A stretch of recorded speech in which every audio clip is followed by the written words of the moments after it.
Okay, we're gonna call this meeting to order. Roll call Wilkinson, here. Jeff Perry, Here. Will Harris, Here. Michael, not here, but he's not. Brad Carver. I'm not this evening. Randy Lewis Here. and Terry Arcieri. I also do not see it this time. But we have a forum. Yes. Okay, approval of the meeting summary.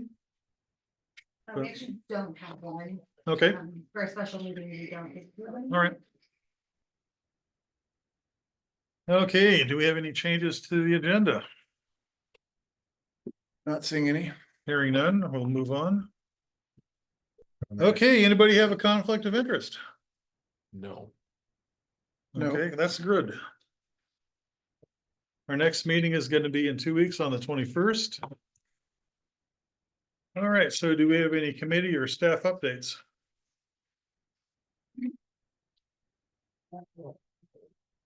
Hearing none, okay. Any other business? Okay. Before we really get rolling, I'd like to announce, since we have a number of people here, I've asked staff to use their multimedia device to time everybody. We will hold it to 3 minutes. Everyone wants to have their say, and we're gonna do everything we can, and Hill gets the official egg timer duty. Technology. Thank you. All right. Let's see, next is the public comment on topics associated with the mission of the planning commission, for which a big public meeting is not being held. So I don't think we really have anything. We might have something. Oh, the other public, the rest of the public behind you. Mhm. Remember, 3 minutes.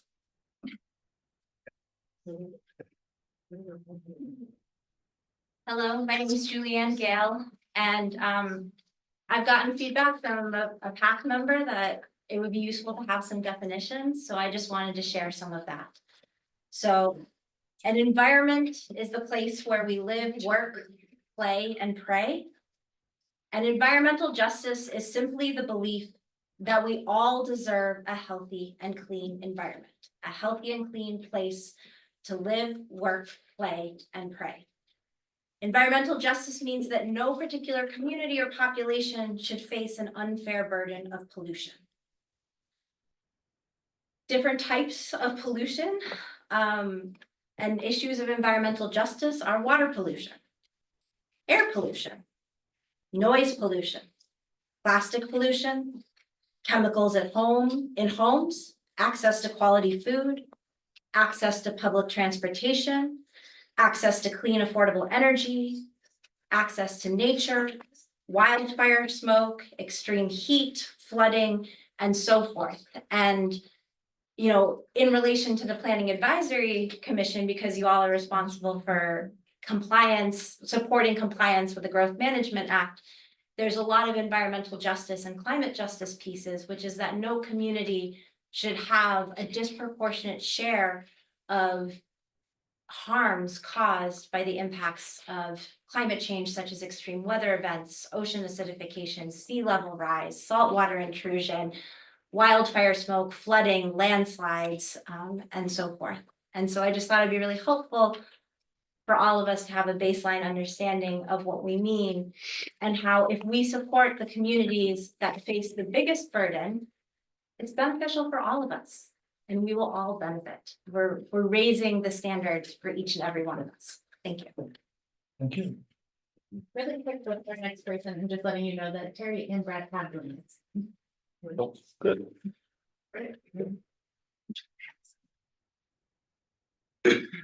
Hello. Who are you? Hello, my name is Jacob Ackley and I'm a school student at Cedar High School. I'm here to ask the committee a few questions.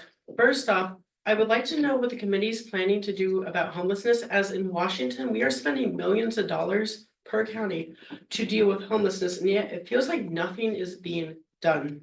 And I am concerned as my generation is about to graduate and leave to find work, and many of us want to stay here.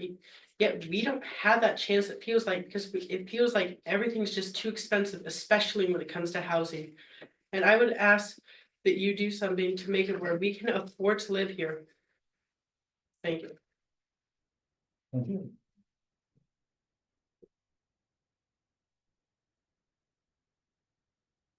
Your vote? Yeah. Okay. Anyone else? Hearing none, we'll move on. Okay, public hearing regarding the comprehensive plan periodic update. Staff.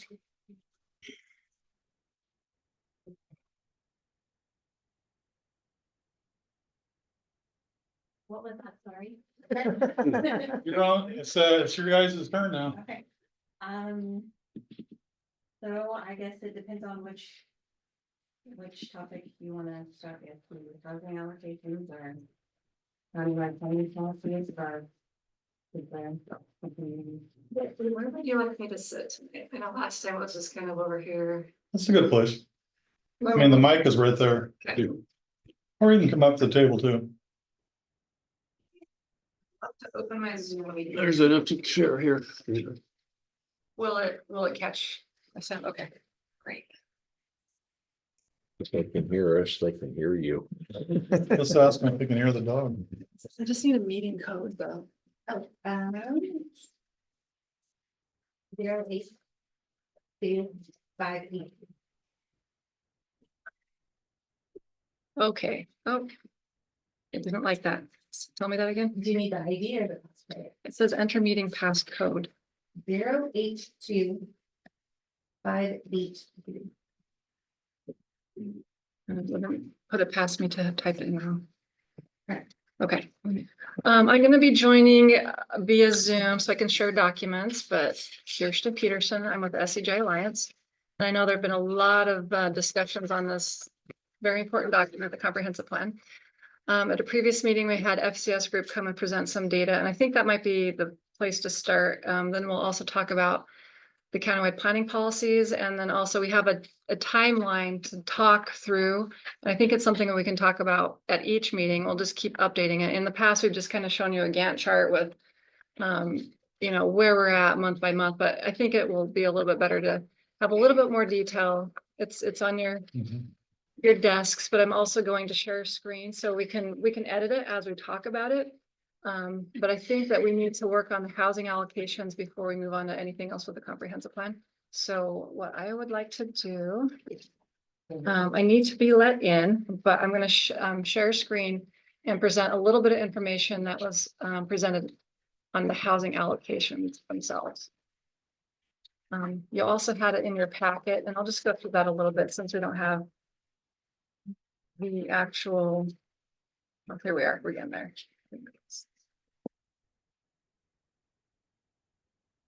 And Zoom now. Progress. Okay. You might have to.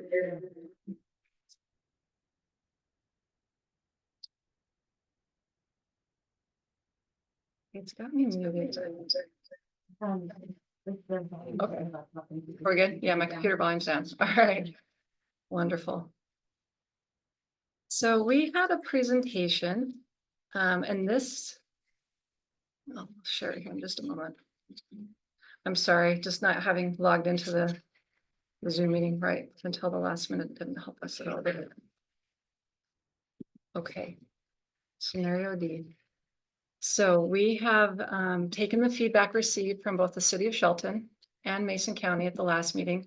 There was concerns when we presented the projections for housing growth over how many more units we needed to bring to the community. There was talk about a lot more need for multifamily housing. So FCS group essentially redid the numbers. We had 3 different scenarios in the past, and they've come up with a 4th scenario. And we then met with staff, let's see, from Shelton and Mason County together in a meeting. Okay, here we go.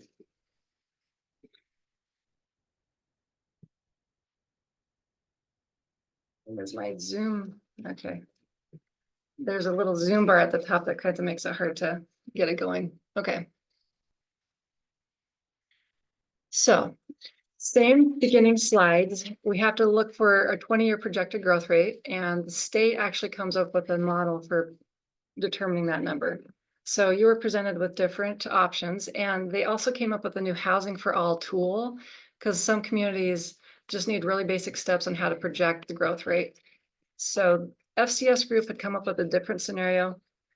Right now, we are looking at projecting for 14,801 new residents over the next 20 years. And this is the same data we saw before. It excludes the seasonal residents. The housing vacancy rate, as we already know, remains very low. There's a lot more to the housing situation that we could talk through, but really what we want to get to tonight is just the housing allocations that we need to plan for. So we've already gone over those slides, but we have our historical population growth. You've seen this slide before as well, but I really want to just simply get to the change to what they depicted from previously. So at the last meeting, we had 3 scenarios, and the scenarios A and B both assumed that there would be 7,037 housing units of demand by 2045. Scenario C assumed 7,645 units by 2045. Based on the concerns, FCS group came up with scenario D that would also, it would just go back down to the minimum requirement by the state, that's 7,037 housing units. But it's got a market-driven unit composition in there as well. And so there's some new data in here. And I'm going to show you, this is what I think we're all most interested in, is how many housing units would be needed in the city of Shelton and in the rest of Mason County. And when we look at it from this perspective, we've got it based on area median income types. And let me get to the, sorry, I'm just scooching ahead because this is what we all looked at last time. So with the hybrid scenario C, sorry, I've got things blocking my screen. Okay. We had talked about the need for the 7,037 with scenarios A and B and 7,645 in scenario C. And when you come over here, it talked about where the housing units would be located. So you'd have 1,161 in Shelton and City of UGA, 813 in the Allen Belfair UGAs, and 348 in the rest of the county for this total. Multifamily was a bigger concern, 1,537 in the City of Shelton. And then you can come across the screen here. And this comes up with your total number of housing units. Oops, sorry. Don't know how I did that. So sorry, I pushed the wrong button. So these were the scenarios we were looking at before. And so what they came up with was a scenario D, where you're looking at the same projected number of 7,037. Same here for the housing method D. And it's a little bit difficult to see what the difference is, but there's fewer numbers that are assigned to each of the jurisdictions. 7,037 meets the Department of Commerce requirements. The cities and the counties all have to plan for a 20-year population growth. It just means you're planning for it. It doesn't actually mean that exact number of people is going to come here. It could be less, it could be more, but we just have to demonstrate to the state that we've done what we can in terms of planning out for infrastructure and that we're putting into place the right tools to allow for housing to be constructed. As we all know, the cities and the counties don't build the housing, but we need to make sure that the regulations for building meet the state requirements. And so we're going to just make sure that when we're studying out everything that needs to be constructed, it's going to be for 7,037 units over the next 20 years. I'm presenting that today just because we do need to make some decisions. The city of Shelton reviewed it with their steering committee. They are all in agreement on it, are forwarding a recommendation of approval. Staff from the city and the county are both recommending let's move forward with the minimum. This is the minimum to satisfy the state. And then we want to present it to this group tonight so that we can use that information to then start building some scenarios. Like, where do we want to plan for the growth to be? That would be the conversation at the next meeting. So then we can start planning the infrastructure and making sure we have the right development code ideas in mind for future, but making sure that we start crafting all the goals and policies to reflect the need for 7,037 new units. So I know I breezed through that, but it was really about one new slide. It's right here. Everything else is what you saw at the last meeting, but I can go back if you want me to. And I know we have a lot more to discuss tonight and would love to get your feedback on this. Okay. When I look at the total housing, and are we still gonna stick with the two, like in the other UGAs and the rural, where we had the number of 2.54? People per dwelling, are we still gonna follow that? Because that doesn't reconcile with this number. Oh, I keep Or pushing at the least, wrong buttons. at least what I can ascertain when I add up the 2348 and the 1818 number. Yeah, I mean, the average, so you're just talking about the average household size, the 2.54? Yeah, okay, so you have this population, Mhm. but you're saying you need this many housing. Yet your loading of your housing is 2.54. And so the numbers don't reconcile. I guess I'm not quite certain, and maybe you can jump into Marissa, but I think that you're looking at the average household size and it's just kind of a, No, but That's I'm an saying, average. okay, but you're allocating a population, right, to this housing? essentially, but what we're coming up with is the number of housing units. And yeah, that number of 2.54 per household is used in the state the model for Okay. determining how many units you need. So to my way of thinking, if you don't know how many people, you don't know how many units you're building. It seems like we're building this going back asswards. Well, it- Just my view. he's looking, so if you say 2.54 and 7,037 homes. That's 17.8 thousand people, Well, you're you gonna know, have, and so. He wants the numbers to balance and they're not, and that's where I think you're coming. You and know, that's where you get a variety of housing types, and not every household obviously has 2.54. That's You're gonna why- have some single family No, households. that's why I kind of picked the rural and the Allen welfare UJs, because there's less multifamily in that environment. So Mhm. it was cleaner that way, Yeah, so let's get to this where, at least from my vantage point. so going back and forth really quickly. Mine for 7,500 homes, we're close enough. The problem is this community, I have a running start at this, and so I know I have a feeling to know what it takes infrastructure wise to drive 7,000. As an example, Shelton only right now has less than 4,000 water connections right now. So that's what we're studying right now with our engineers, our civil engineers, as they're looking at Okay. what it would take, but they need a number to do all the Okay, but projections for what needs to be it seems like we constructed. need to get this more closer in alignment to it can be greater. I'm not saying greater or less. What I'm saying is it just needs to be, if you're gonna do a comprehensive plan, you need to have numbers that kind of a starting point at least to figure out how to calculate out. If you start with the wrong denominator, you're gonna end up with a very expensive project that maybe that's not what we're gonna really run into. Well, let's talk about what happens with the comp plan. So let's just say we arrive at a number today, Sure. and maybe it's not perfect. The I'm whole not idea, not asking for perfection. the whole idea is just to simply put into place policies. This isn't going to be what decides something's constructed. What's going to happen is we're going to make sure that we're putting together goals, policies, and objectives in the comp plan. Right. And then you're going to separately create your normal 6-year transportation improvement plan and capital improvement plan, working with Public Works. Every year they'll update that. Yeah. We'll do our best to project for 20 years, Yeah. but it's not, and it's going to also project, that's what I'm saying, project for what that would Yeah. cost to help the county come up with what their budget would be. But every year it's going to be dependent on what happens in the real world, who comes to the county and submits an application to the planning department. It's an unknown thing. When you work in that world, you don't know what's going to happen from day to day. Right. Now, if you have in place the policies and regulations that will aid a developer and, they know what they need to turn in, what they need to do. They know that there's going to be infrastructure that they can hook up to.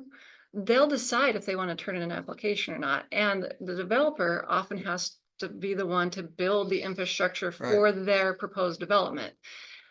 what the county builds, it's Sure. gonna vary depending on what happens in the real world, and they have to make decisions every year. They might make some requests for grant funding, like, hey, we know that we need to really get some infrastructure to this area to encourage or incentivize development to occur. But it But- sound, I'm sorry. Oh. Yeah, I'm just saying that this is good planning, but it's not an exact Well, science. We're doing the I best. we think his can with point predictions. is, any single deterministic projection is gonna be wrong. But you need it, like we were talking about last time, about your TI, yeah, that. But it gives you a template to plan off. But I think Jeff's point is, whatever your projections are, whatever your numbers are, you would like them to be internally consistent. Yeah, I don't care what, in the end, I'll say it this way. We can pick whatever number it is, but it needs to reconcile its way all the way through. Or it's. Right, internally consistent with each other. You're right. Yeah. Okay, Brad or Terry, do you have anything you want to bring up? Any questions? No,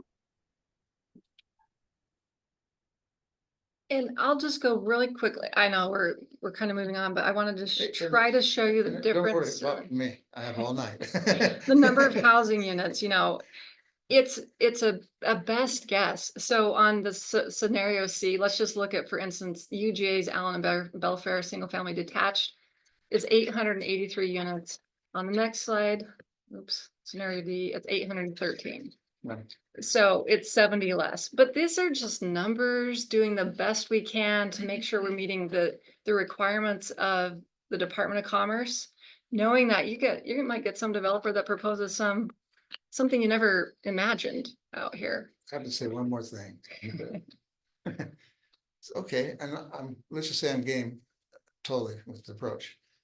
So we have this Belfair plan that we just passed the EIS in 2022. It doesn't seem like it makes sense relative to this projection. I'll just leave it at that without doing a lot of shit. I'll leave it at that. Okay. Can I ask a question? Maybe I should have brought this up last time, on the demographic and market overview for you, key findings E. It says income gains have generally been keeping up with house prices locally. I know that was brought up last time. Nobody what? felt that was accurate. I recall that. It's not. So you, Those were the numbers they had that they were studying with the numbers that were available at that time. And the thing that we all know is you're always a couple of years behind with the You could be a data. decade behind and that's still a false statement. In my opinion. if I remember right, wasn't it the analysis like on the region rather than just Mason County, or am I thinking something different? I don't recall that. I have some other questions I'll probably email to you about the projection, but I don't waste time here doing it. What I can tell you is that scenario D meets the state's housing planning tool, and it would satisfy them. Then we'd be able to move forward with just doing the work of, hey, let's plan for future growth. And then the fun part could be like, hey, well, where do we want to incentivize it? Where do we want to encourage it? And like, we could bring some scenarios showing like, well, do you anticipate growing in these different areas, make some decisions to help us with infrastructure planning. So numbers on that sheet meet state requirements is what you're saying. That's sort of gotta do it that way kind of thing. Yeah, that's 7,037. And then there's a little bit where we have to make sure we allow for multifamily middle housing. And so you have to have a certain number of units in there. Manufactured homes, cottages and ADUs are another thing that they want to see more of. And so it accounts for all of that. When you've always had more of a high single family detached growth here. So it just needs to be that we're looking towards the future of allowing for the multifamily and middle housing type units. So going down that to read my mind, because that's where I was gonna go. And then we're gonna throw another slide in there to complicate it a little more, but as we move into the multifamily townhomes, Mason County as a whole is 5% based upon what we were looking at, whatever slide 8 here couple months ago. Very clearly, excuse me, the majority of that is based in Shelton. You know, that's in the following slide, slide 9 shows that. And so my question is, when I look at this slide and I see multiplexes at, you know, basically, you know, what, 42% of the growth is multiplexes. How has that been vetted, or what is the feedback from our communities? Because I know the outreach, there hasn't been a lot of that from what I can tell, but please help me understand, because, you know, and how are we going to attract builders to do that and developers? Because, you know, the feedback I've picked up is that there is simply not the appropriate profit margin for developers to take the risk associated with developing a multiplex. So, you know, while we're trying to provide the opportunity, where is the developer potentially going to do that? And how will our community actually respond to that? Yeah, so there's a couple things there. There's the developer response, and then there's what have we heard from the community. So, and we'll get to the community part in a minute here, but with developers, that's what they all do. They shop around communities and they figure out where it's going to work best to develop. They're going to look at the regulations, see if they appear to be a developer friendly community, you know, what are the requirements, you know, what seems restrictive to them, and is there available infrastructure, and what will they be required to build, and how long would it take to do that? So they're doing all that in the background. So communities that want to be seen as developer friendly and ready to build in will put goals and policies in place that are supportive. And then you back that up with the regulations. So there's always talk about streamlining regulations. Just everything that we do with the comprehensive plan should be then fed into the development code. So typically, once you do a comprehensive plan, as you're doing that, a lot of times people are throwing out these ideas that we need to be remembering to put into the regulations. So once you adopt the comp plan, you're going to want to immediately go forward and update the regulations to reflect whatever needs to be done. Now, in terms of streamlining, the state is also putting out guidance on how to have, you know, permitting software. A lot of communities can't afford to have that. They're minimizing how, you know, they're trying to make it simpler to where there's projects that don't have to go through SEPA review, depending on the size. There's things communities can do to help reduce the amount of time it takes to build. And so it comes down to what the developers here, like, how long did it take you to build there?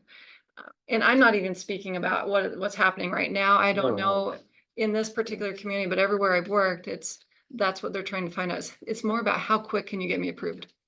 So that's where the regulations come into place. The state already has rules about how quickly you have to turn around applications.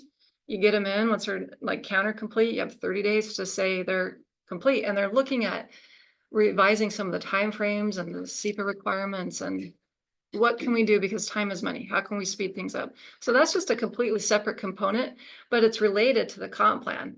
The comp plan, it will all trickle down eventually to the details of the code and the application requirements.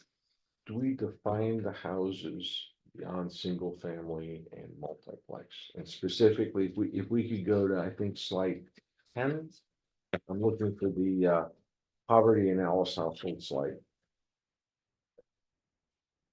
This one. that one. So, and Yeah. what is your question about it? You know, when we sit back and we say, you know, I'm looking at the middle bar, Mason County, we have, you know, call it 40% of our homes are Alice homes. So if I understand that correctly, that's 60% of the median household income. If that's about 70,000 and you got 60% and that's 42, and you only get 30% for a house, that's $12,000, $13,000 a year. Well, what can we build for $12,000 to $13,000 a year, including utilities, including internet? I don't know how you do it. And that's not quite how that works. Okay, well, good, that, yeah, I need to be educated, but I'm still going 12,000 for a home, rental or purchase, how do you do that? So typically, these kinds of housing units are provided by the providers that do subsidized housing. Typically, it'll be a housing authority or something like that that gets some other funding in place, and then those that fall within the certain income brackets only have to pay 30% of their income, and it's subsidized. When this is socialized and communicated to the public, are those areas identified? No, and that's not what we're doing in Okay. today's conversation with housing allocations. But whenever a proposal is received in any community for anything that's deemed subsidized or even has the term affordable housing associated with it, the community will come out and participate. That always happens. But I want to make sure people know there's a difference between subsidized housing and calling something affordable. It just means like people working at the grocery store and teachers and whatever, they can afford to live in their house or in housing, whether it's rental or Yeah. home ownership.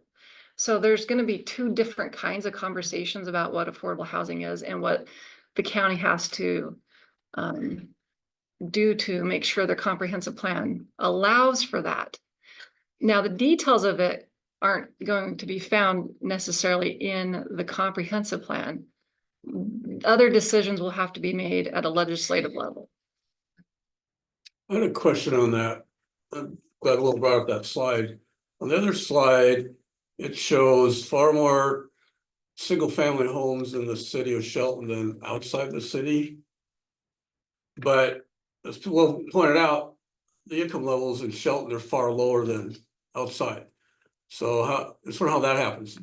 You have all these single-family homes in Shelton, but people that can't. It probably has Don't to have do with income. the age, the housing stock that was already here and the age of it. And, you know, people have already been living here and back when the housing was more affordable. And it's where the infrastructure and it's the city center. It's where the services already are at. I would just add to that, having walked a lot of neighborhoods.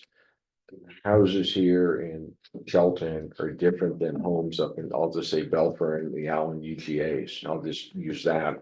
You know, so likewise, if you go out to Union, you'll see some different homes out there. And some of that is, you know, the population and who's been attracted there for whatever reasons. You know, and so there is some homes that are different size, different age. There's some big differences there. So the new family houses in Shelton, A lot of them. I guess would be more affordable than existing the ones they housing would, stock. the more affluent people would build out in the counters. That's sort of what we're saying. A 1,200 square foot home and a 3,000 square foot home, both can be a single family house, but they're very different homes. Okay. Got it, thanks.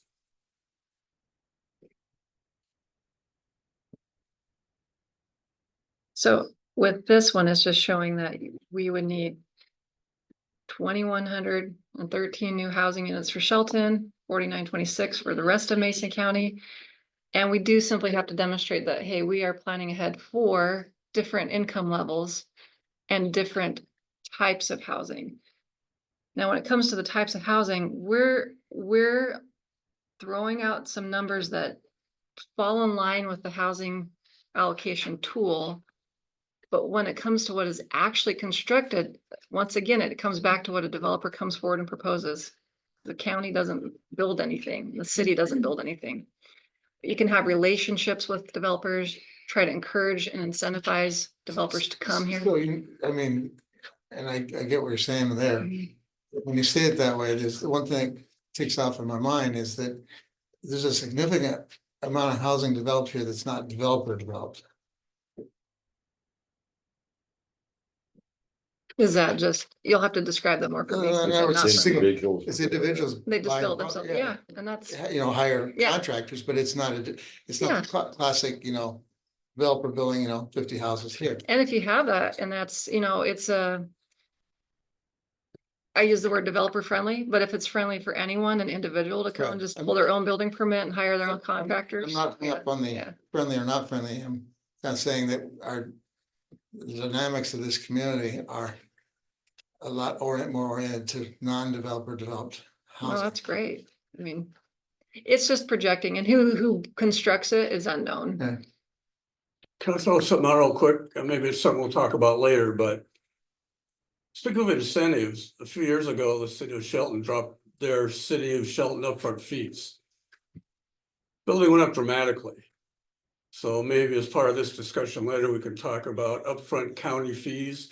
That may be an obstacle to you know, the builder or developer, you know, calculating their ROI or however they do it. Because upfront fees are a big portion of, can be an obstacle to Right. whether they decide to build it or not build it. And that is definitely something that the state allows the jurisdictions to make decisions on as well. But it's a matter of can their budget handle it to not charge some of the fees? So those are individual jurisdiction decisions as well. But Well, I think, you're well, I think correct. sometimes though, the government's a little short-sighted. They want all this money up front. And one of the council members at the time, the building exploded. He said, well, then why did we lower the fees? Look at all the money we lost. I'm like, no, wait a minute. You can't lose money you would not have gotten in the first place. So financially, it may be to the county's advantage to lower fees. You know, there's a difference between rates and actual money come in, because revenue is not just rates, it's rates times volume. Anyway, sorry. No, it's definitely an option. I don't necessarily think it's a discussion point for today. No. It's more of a county commissioner one, but it does encourage development. But we were talking about incentives, so Yeah. I throw that out for our later discussion. But staff, do you have anything to add? Well, I would say Mason County we currently don't have, impact fees, and we are one of the lowest fee scheduled counties in the state. So if we were to reduce fees, we would then be asking the board to fund out of the general fund to additional general fund monies to subsidize the development community, because they wouldn't be. Well, maybe not. If they lower their fees, maybe they get more volume and the total dollar amount is the same or better, maybe, but that's a discussion for down the road. Yeah, Really, like We she also said, don't hear that development is stunted at the county due to fee costs. It's not something I've ever heard in my tenure here. But that doesn't mean that doesn't exist. this county does have low fees, but you know, how this works is the comprehensive plan could have a policy about, research and offer incentives as possible, when it's Everything other appropriate. times and things. And then there's actual like decisions made by the commissioners, but they're not in the comp plan.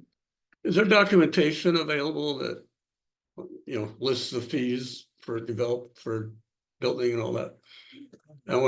Okay, Yeah, that that's stuff or. so the developers Yeah, if you could- ask for that. send it to me or tell me where I can find it. I'd appreciate it. Thank you. I mean, these are really good discussion points. A lot of them are like what you put in the parking lot. We need to discuss them, not today. And so what I'd love to find out is if we can just kind of come back to making a decision on moving forward with scenario D. So then we can get going on some of the other work for the comp plan. And if you'd like, we can also talk through the timeline next. I think that might be appropriate, just given what you're all bringing up, and then we can do the countywide funding policies, but we did want to see if we could reach just consensus on this topic tonight. So we can start building some models and, coming back to you with some alternatives for growth on a map and looking at it that way. The multiplexes, will that require rezoning? Current UGA to So the different way it would county. work is Shelton doesn't have any multifamily, so it's a matter of them deciding, do we want to have a multifamily zone or just add new uses to the use chart of what you're allowed to build in the single family zone? You've got options there, but maybe you can speak to a little bit better. You guys are more familiar with staff with. For Belfair codes. and Allen, we already have adequate zoning and available land to meet these targets, plus maybe double or triple. So we have plenty of land capacity to accommodate 20+ years of growth without any issues, other than infrastructure is a huge issue, but. Separate issue, yeah. No, but current. Yeah, no, agreed. We're leaving it up to the city on how they want, if they want to create new zones or add new permitted uses. But in the Belfair and Allen UGAs, the current zoning would allow for that multifamily, Yes, those numbers. correct. Okay. That's the question. So it's not a surprise to the community. It may be a surprise they're putting in, but the zoning's Right, allows it right, today. right. Question. If we adopt this number and through the process, through the different things, comes back and says, you know, it's unachievable. Do we have a mechanism? I mean, is there a path to come back and reassess? Yeah, we always can, honestly. I mean, we would love to just arrive at a number, reach agreement, move forward. But as Yeah. we're analyzing the rest of the chapters, Right. if we make a decision like, you know what, maybe it would require more work. Yeah, no, I'm not, Back no, and- I Yeah. get it. That's why I'm kind of focused on trying to get the Yeah. number closer Yeah, at the front end than at the back end. But if, because, you know, personally, I disagree with the numbers, but for the sake of getting through the process, I don't have a problem with that, as long as there's a loop coming back that says, okay, we've discovered that in doing this, it's gonna require this much more water rights, it's gonna require this much more sewer, this much more infrastructure for, you know, power and what have you. And there isn't the capacity, at least the financial capacity to make it happen. Okay, can we dial it back? You know, obviously, because you're supposed to have at least by the Commerce's thing on capital facilities, you're supposed to be in sync with your population growth and your land use and all that kind of thing with your capital facilities. that's And the ideal world. Yes, I understand. It's not where we are. Well, and that's a struggle that a lot of communities are facing, that they plan for the population growth. And then they determine the infrastructure that they need, and then they're able to take that and forecast how much it would cost. We have not. But, well, that's what we will do with this Yes, plan. yeah. The thing is, that helps you identify, okay, we need to find new ways of creating revenue of some sort. And Or. it just kind of helps you make decisions over time. It's not like you have the money in the bank right No, away. I know. You can start looking at other methods, there's new tax increment financing that could be considered in the future one day. It doesn't mean you have the money. It's No, just like, hey, we need to be really planning ahead for how we budget. It's a budgeting tool. And a lot of it's just unknown for all the communities because it's 20 years out. It's not a problem. But that's why they also do the 6-year CIP. Yeah, no, And yeah. Loretta probably could speak to that a lot better. And basically, you do your 20-year, we'll come up with that projection, but then you do your 6-year and you update it every year. Hopefully you got through these projects this year, so then next year you add on, year 7s. And you just keep doing that and determining what's really practical and where the funding's coming from. And most communities are always trying to figure out how they can project for economic development, because just growing the housing units doesn't help the economy. You need the tax base to support it and Tax base is housing here. well, it is, but if you look at all the different revenue models, the cities and counties lose money on providing housing services, things for just the residents. It's the businesses that will help increase and provide the tax base. And there are Continue to grow. people in the county looking at some of those Mhm. opportunities in Yeah. a variety of different ways. And there's some communities obviously that are simply bedroom communities and are mostly housing. And so they usually struggle with how to continually fund just the day-to-day needs, let alone build new stuff, right? That's why some communities have really high impact fees or have the developer build every last bit of the infrastructure because they just don't have the ability. They don't have the funding. Welcome to Allen. Well, that's something I wonder about, because I talked to an Edwards Jones lady. There's like 4 or 5 Edward Jones in the community. I'm like, is there that much money in Hick Shelton that we live in? And she said, yeah. People retire, come in, they bring their wealth that they generated outside the community. People people in California sell their homes for like $3 million. Oh, good, I can retire. They come up here, even if they buy $1 million house, they have 2 million in the bank. So, and people like that bring their wealth into the county, I mean, they pay the same property tax, sales tax, so they buy stuff and all that. So that's something I wonder about. True story, but can we get back to the housing allocations? Staff, do you have anything to say about the numbers and the allocations and? I would just reiterate, I've talked to a couple of the PAC members that these are our best guess for a 20-year future development that we have zero control over. We cannot stop or encourage growth, it just happens. What we are required to do from the state perspective is that we have properties zoned within our urban growth areas as well as our rural areas to accommodate the 20-year growth projection based on past Office of Financial Management projections that have been tracking statewide growth for however long, and they're quite good at it. So we use those numbers, we don't just make them up. And in order for us to move on to other chapters that are important on the comprehensive plan update, we have to come up with a number, and we know for a fact we will be wrong. But you We need, have to do it. but you need something as a template to plan with.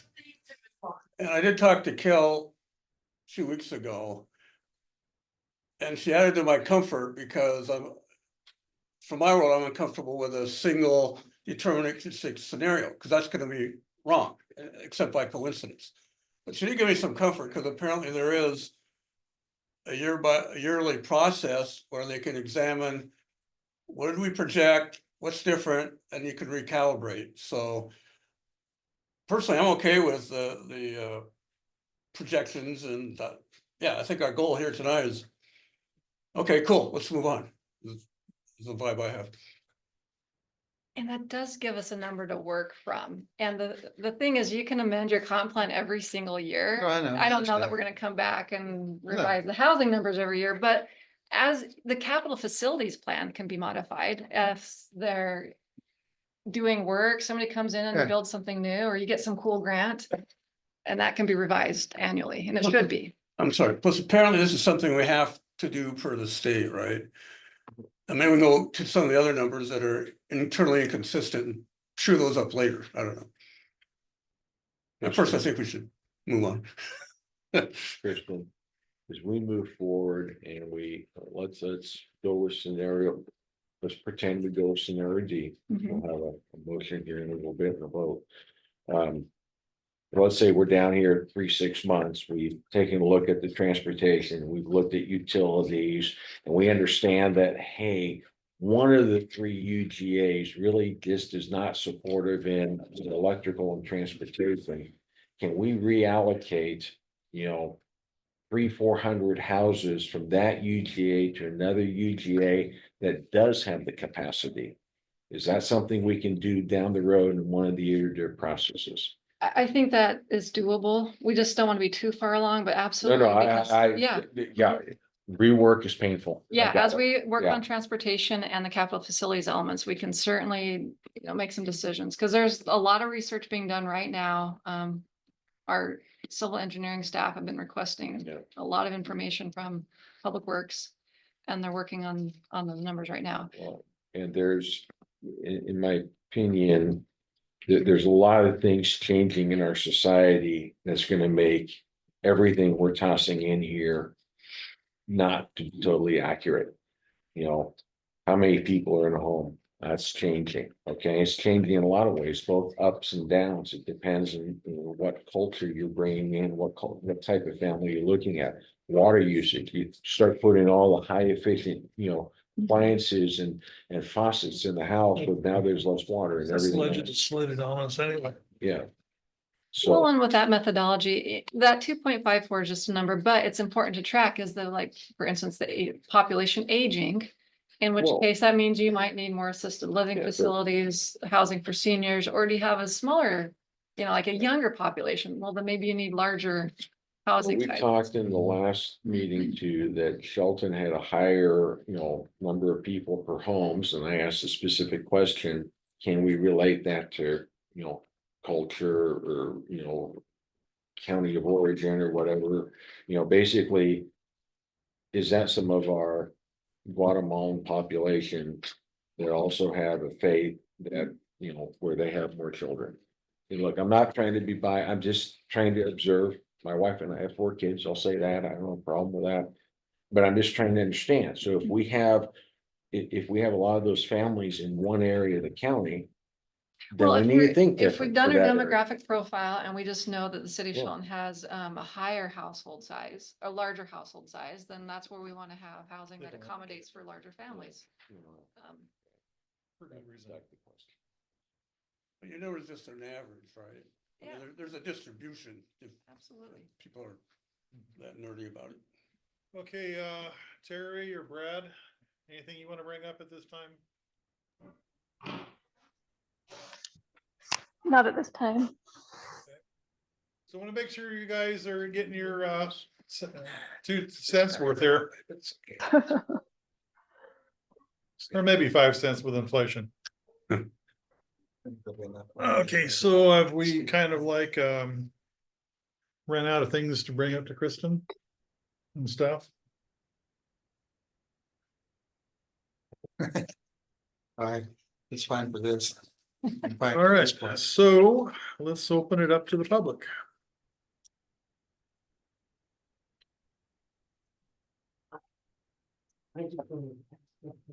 So Constance Simpson, I live in Union. So I just remember in past comp plans updates.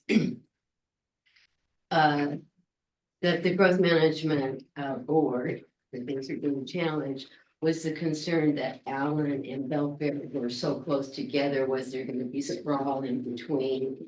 And so I see here that we have the two UGAs, it's Allen and Belfair, they're together. Are you gonna separate those out or? You know what I mean? That was a real concern before. I mean, you can certainly show the work and say, okay, now it's gonna be one great big UGA. And expand the boundaries and put even more people in there, but I think that that's going to be a concern. Yeah, so I'm just saying, I mean, so why did you didn't separate them out? What was the reason for that?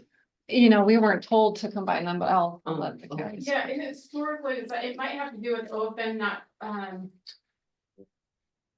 cause they're so small, being able to parse that out, but we have zero. Data. No, we have zero, there is no talk, I know that they're relatively close, but we are not expanding either boundary Mhm. to end up merging. Well, I mean, maybe yeah. 40, 50 years from now, but I mean, in this next 20 years, the Allen and UGA boundaries are not changing. And they So will I'm not be saying you might wanna combined. look at separating them because that is a concern that they mush together into one. Yeah, we could do that. It may have to do with the OFN numbers and it's hard to get, population data for the small So areas. you remember this because it all Yeah, I happened when know. Allen went from a village to a Right, UGA. right, He yeah. knows.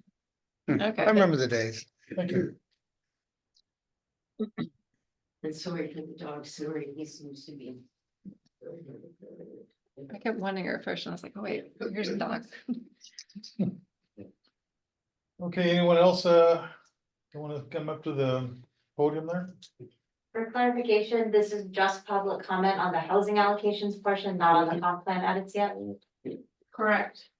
Thank you. Okay, Brad. I see you're on screen. You want to say something? No, I really, I guess I don't have anything to add to that. I guess maybe we passed over the young high school student, with no comments, but, if he, I guess I'd like to tell him that, bottom line, get a trade or a college degree so you can afford to live here, you know? Hopefully the young man has a desire to either go to trade school or college. So he can afford, because you can't afford to live in a house if you try to work at McDonald's or something. That's all I would say to the young man. And I guess I would apologize we passed him over without any comments.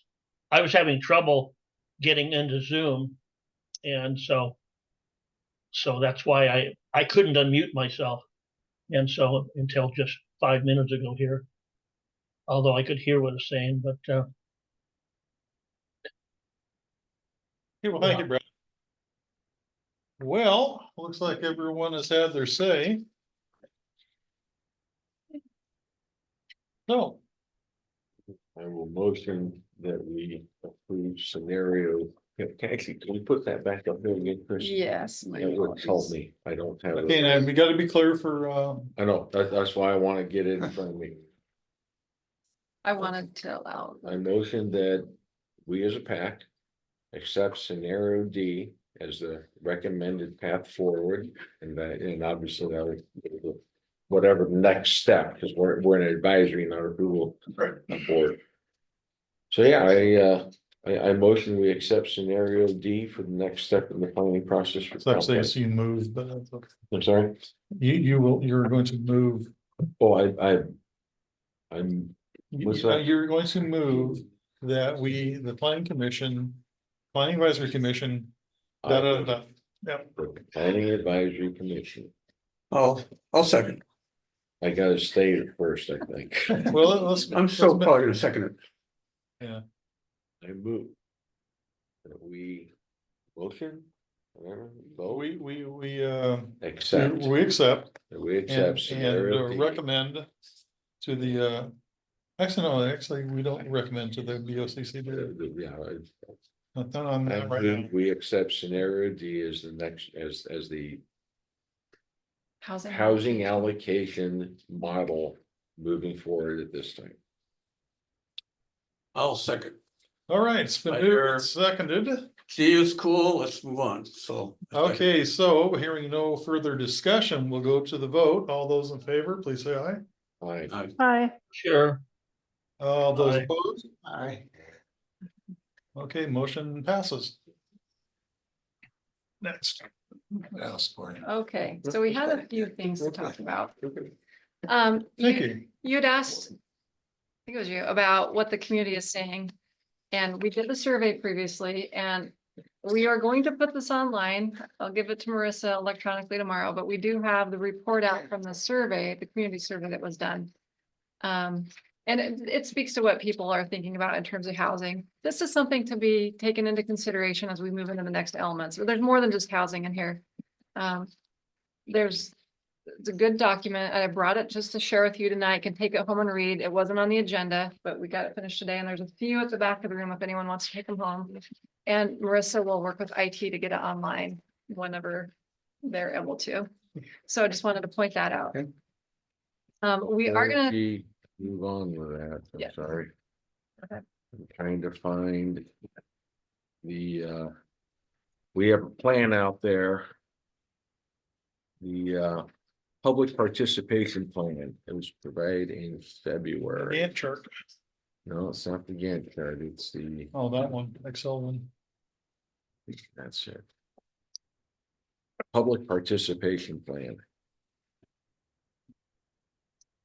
We were going to do social media for the duration of the project, website for the duration of the project, orientation interviews in February, questionnaire in March, public workshops in June and November, a studio series this fall. I think I'm assuming the website is the commission, is Kel's website. Yeah, Okay. well, there's the page for the comprehensive plan Yeah. itself. So this will be put on it with some information about how this was arrived at. And that's just a piece of it. And This is from the web survey, correct? yeah, that's the web survey. So that's just accounting for the How web many survey. It people responded? was about 125 or so. I guess and- my comment being. This is not the conclusion. Yeah. This is just the result of that one survey. Yeah, and And there will that's, continue to be more outreach as we go. that's my comment is Yes. we're 9 months into this and we have, some input, so we have a lot of other groups out there. Yes, that we do. And I know that They there's. will have an opinion. Mhm. I'm confident they will have that. And as we start putting out different elements and sections of the comp plan, there will always be a means of like obtaining feedback on them as we go. And so one of the things we wanted to talk about was just the timeline tonight. And so in the past, you're just basically showing a Gantt chart. And today, this is also really basic, but we want it to just be something that we can continue. Let's just look at it in a Word document. We'll revise it at every meeting, but it just kind of gives us something to work for. So tonight, we'd hope to finalize the housing allocations. We'll get to the CPPs next. And then what we want to do is actually start looking at the different chapters of comp plan. So what we'll do is we'll have Marissa email out like, okay, here is something for you to study. So I'll have something for her a couple weeks in advance of the next meeting, which it looks like it's November 6th. It was changed due to something else in that. We're debating in November 6th. Okay. November 6th and November 18th. Okay, Yeah, November 6th is a Wednesday. Yes, because of elections, this room may not be available on Monday. Yeah. yeah. Oh, our auditor might need it, huh? We're still a PAC meeting on the 21st, all right? Yeah, yes, but that's the working numbers. Yeah, so you have the pleasure of meeting quite frequently on other topics as well. So your continued work on this is wonderful. So we've kind of put this on here just on the month-to-month basis, but I'm imagining that as you're able, you might want to fit in a second meeting to move forward. But we basically just mapped this out, November, look at the introduction, and then we'd assign homework for the next meeting, which would be the land use element.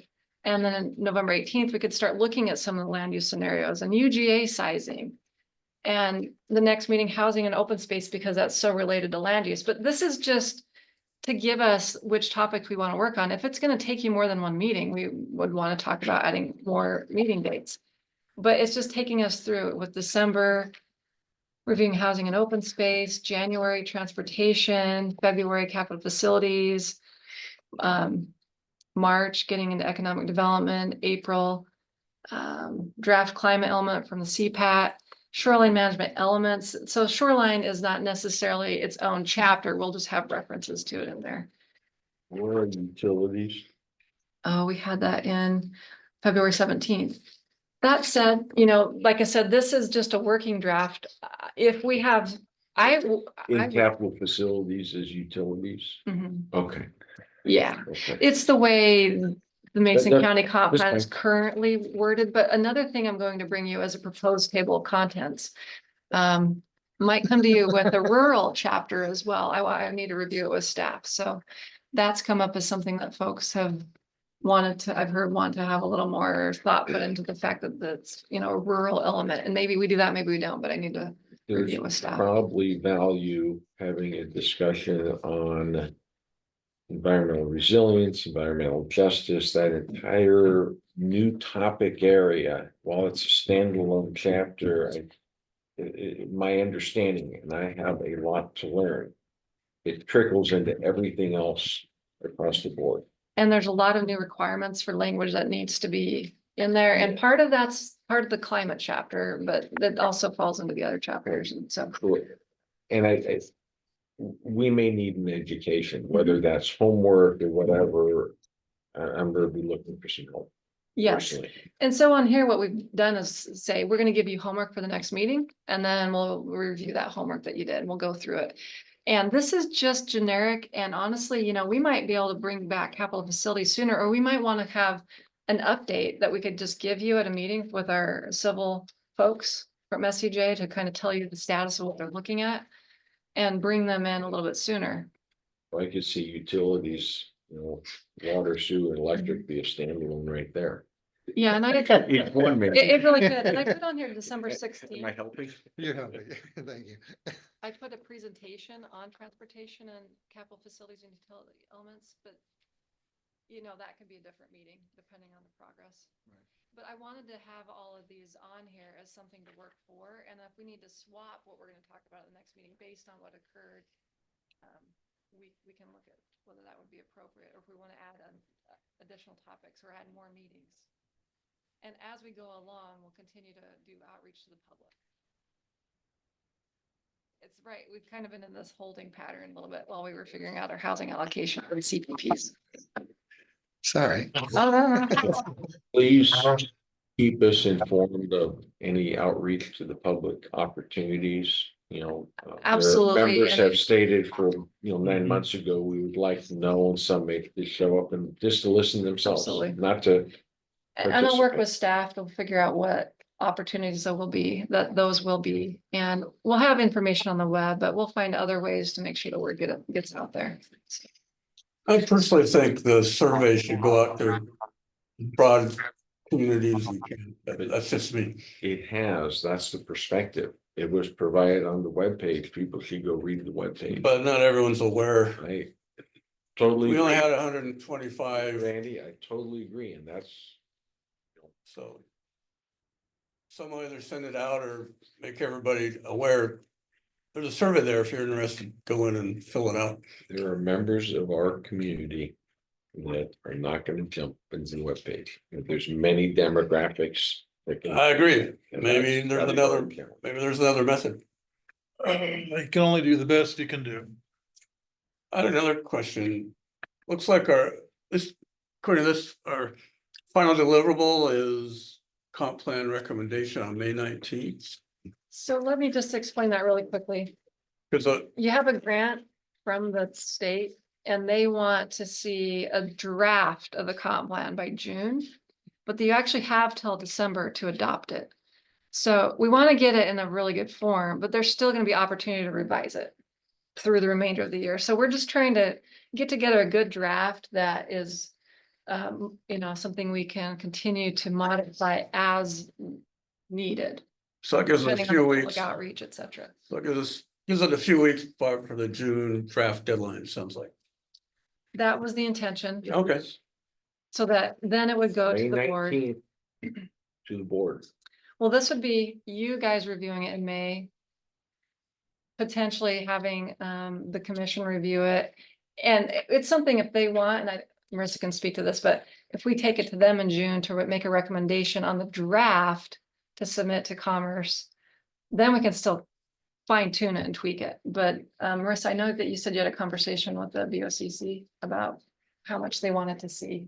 Yes, I did ask them if they wanted to see each element as we have moved on from it, or else if they wanted to see the plan as a whole, and they kind of left it up to staff to determine whether we needed feedback from them earlier than later. So honestly, this group, if there's like a certain element, they're like, you know what, we really want direction from them. But they're looking to you to be an advisory group, but I know I've seen it work both ways in some communities where the commission really wants to get some good guidance up front from the BOCC. So as we go through each element, I'm sure that staff's got a better take on how when it would be appropriate to go to them first too. I can advise you guys, but you can ask too. If you'd like us to, if we're working on climate change, because that one's new. That's, I shouldn't have brought that one up. There's gonna be a whole separate climate action team, so.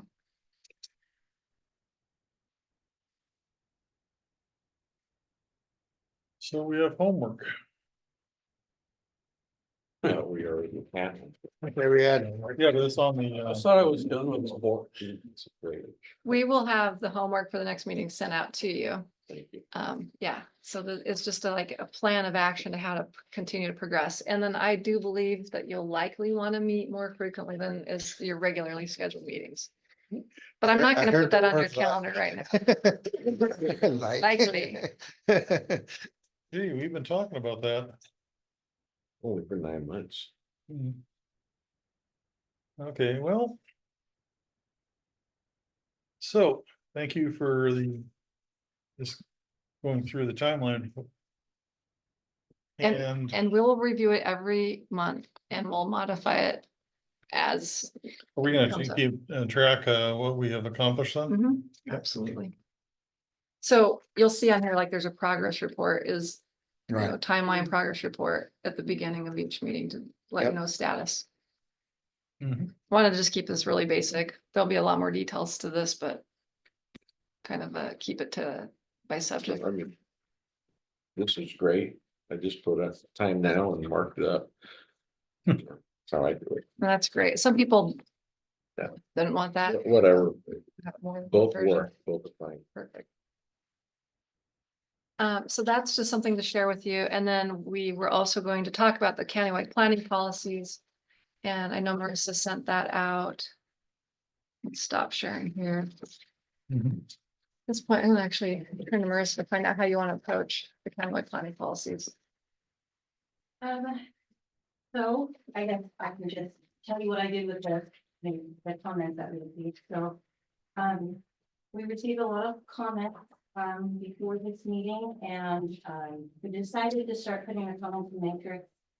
So you all can see clearly who's saying what and, provide a staff comment or response if we have one.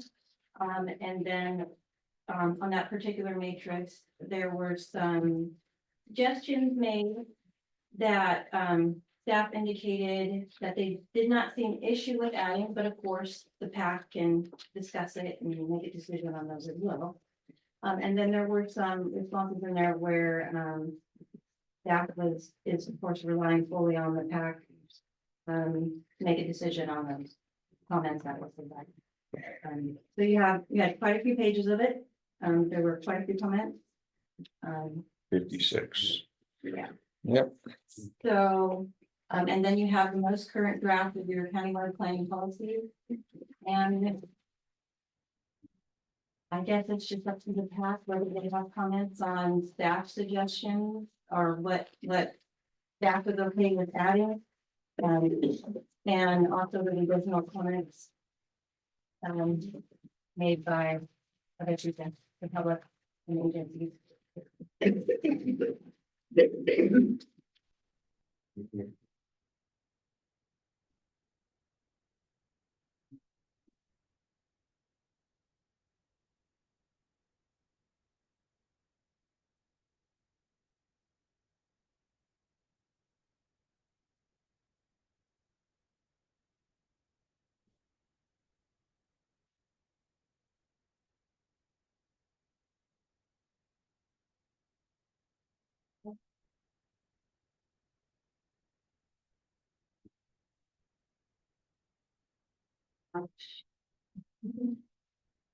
A good start, I guess.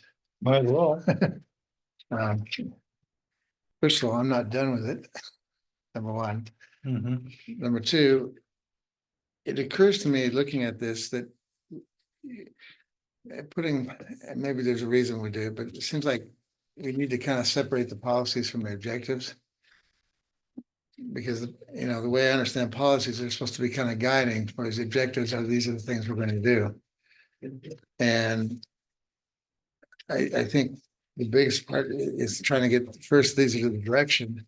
Because our direction, at least my feel personally, is that the direction is not clear at times through.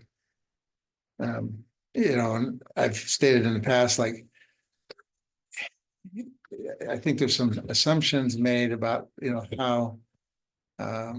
how things are in this county as far as like, okay, like there was a statement in here about, you know, a key part or important foundation of the economic development is, you know, the forest industry. Well, payroll wise, it's not.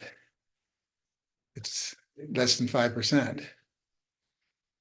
Our biggest, in this county, the biggest foundation of, when I say foundation, the biggest chunk of pay, non-retiree type pay, people are working, is from employment in this county is from government, roughly about 49% it was.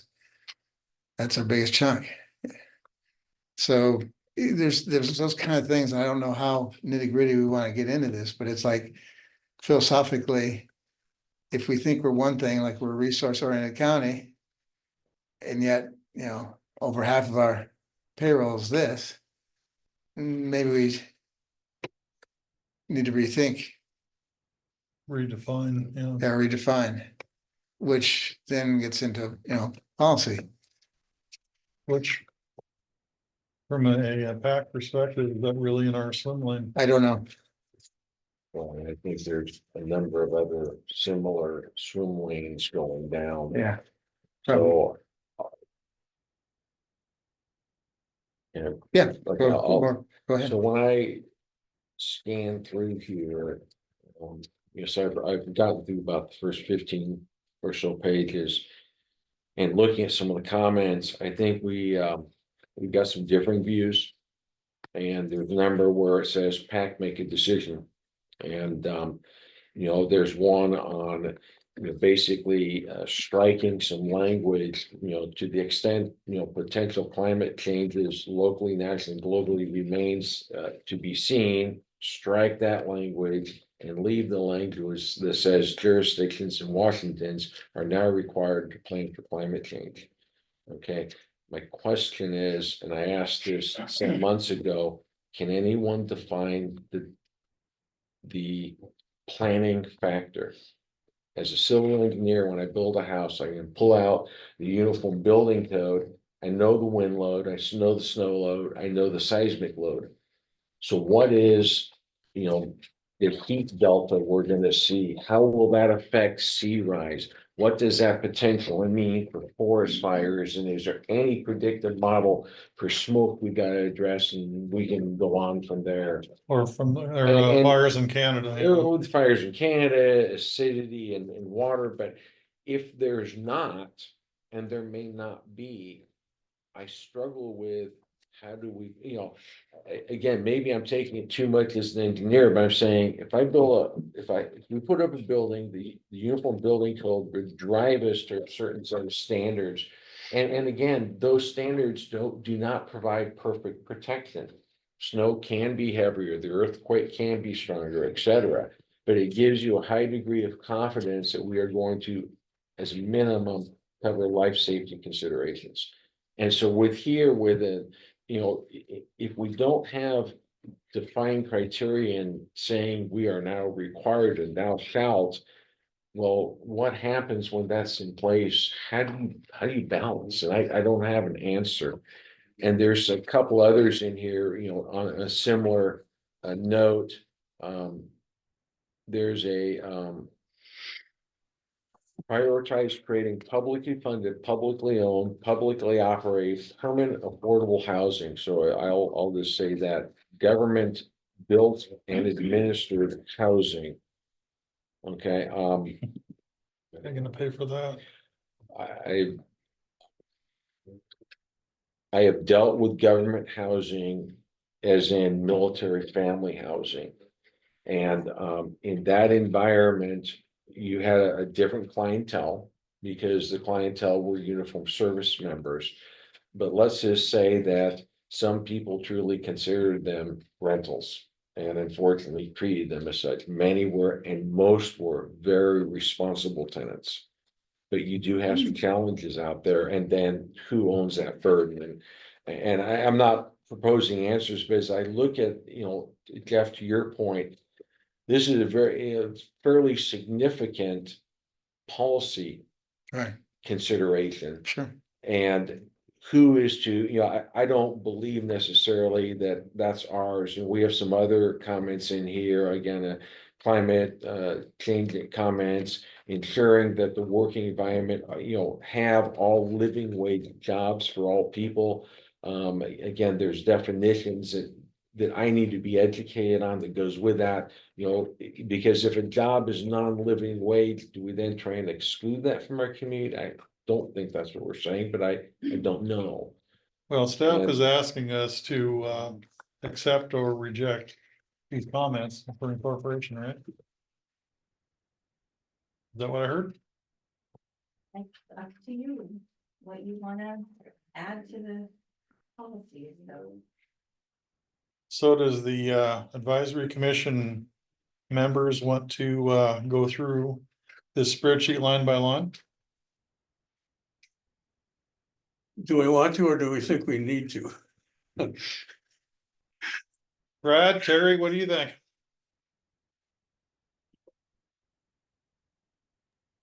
I thought it was interesting how we handled the short-term rental feedback. They kind of put it in categories and the things that had the most weight, the most concern from the public, we took into consideration. Well, we'll have our chance in 2 weeks on that one again, but And how many pages do we have here and what does the 56. 56? And how many lines? Or how many blocks? Yeah, I don't know. I wanna A say, I don't know, I mean, there was one that I saw about 150 comments, how those were put into here, I don't know, so I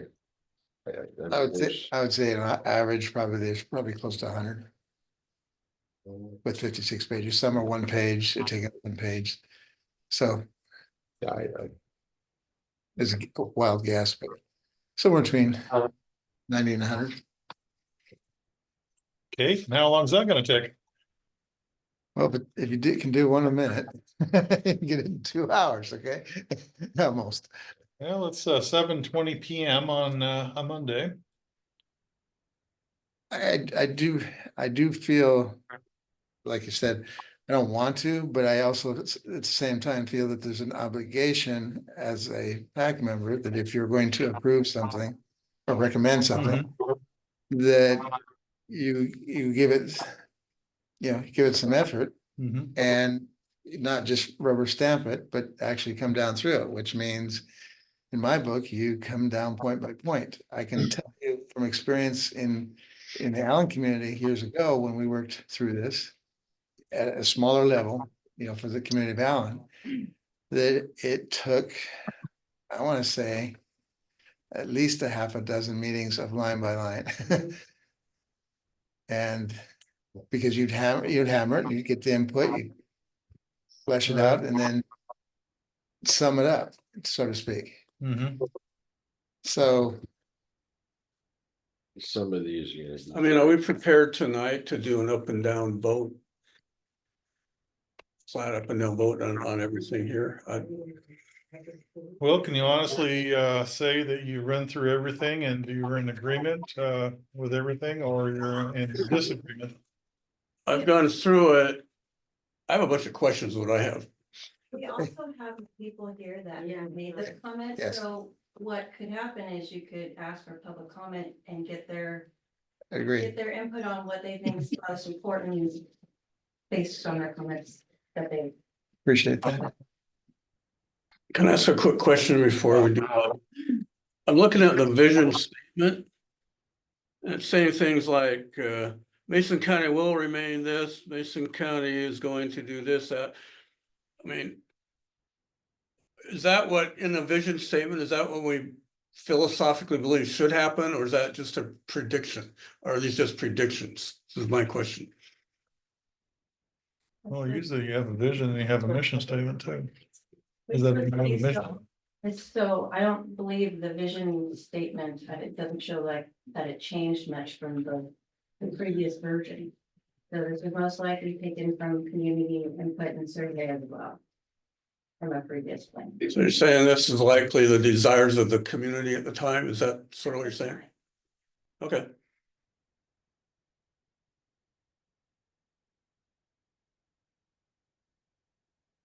Well, what's the rest of the commissioners think?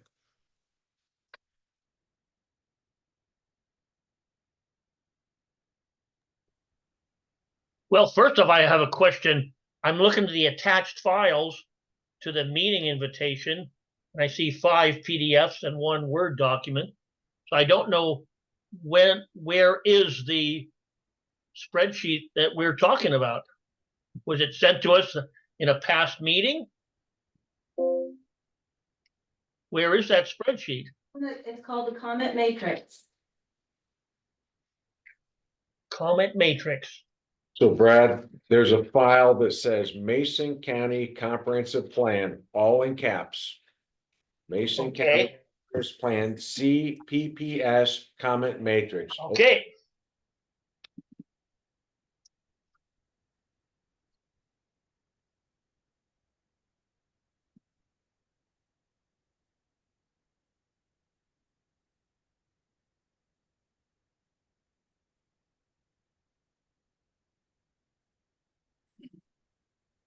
Well, what do you guys want to do? I mean, I think first of all, it's a public hearing. There's a public hearing portion. Right, right, and right. That part. I don't think there's any way at this juncture, I'm prepared to personally, yay or nay. Mhm.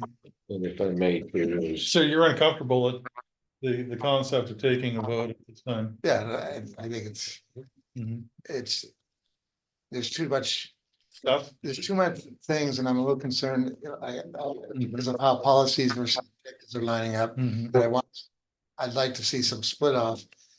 But I'm not in a position yet to totally flesh that out. And we also have reason to believe that going through this is gonna take an excessive amount of time. Given our planned meetings and agenda items. if I may, I think. Mhm. One of the challenges I'm gonna have with this, and I don't have an answer. I'm just gonna observe, we have a public comment period. And we have a PAC discussion, we have a public comment period, we have a PAC discussion. There almost would be value to having the authors at the table and just having a discussion. Recognizing at some point there will be disagreement and PAC will make an agreement saying, no, we're not gonna do that, and then we Mhm. move on. We don't continue on. I think the give and the take, the back and the forth, Right. and as opposed to me, I be quiet, you all make a decision, and there's no feedback. That didn't work in Allen. Yeah, no, In Allen. why, yeah, and I yeah. don't know in public meeting space and the rules, I don't want to violate Right, those. sure. I don't know how to do that, but that's sort of how I feel. Okay. And I think we need more of a collaborative approach, and some of these are, they're just, I can see them as emotional topics. No doubt. Which is fine, but I agree, I philosophically prefer interactive discussions. And the title of this thing has the word policy in it. That's very important and very, a lot of gravitas or whatever you want to call it, so. Yeah, I don't know, the vibe I have, I'm not sure we're prepared to do an up and down vote tonight to send to the commissioners as, this is what we think the policy is as far as planning. Are we in a position though? If we could have that interface to start, I'll just say, going through a few lines and sort of see how it goes. So Kel may have something to throw out there, but Yeah, please. Yeah. Yeah, please, thank you. But- And Kirsten, I have a feeling you're gonna be able to articulate this better than me, but. Maybe just for everybody's edification about what the countywide planning policies are and how they set the framework for the rest of the elements of the comprehensive plan.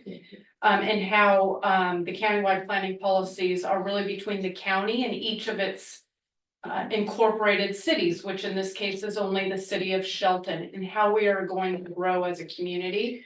So maybe if Kirsten can just expand on that a tiny tad, and then really, our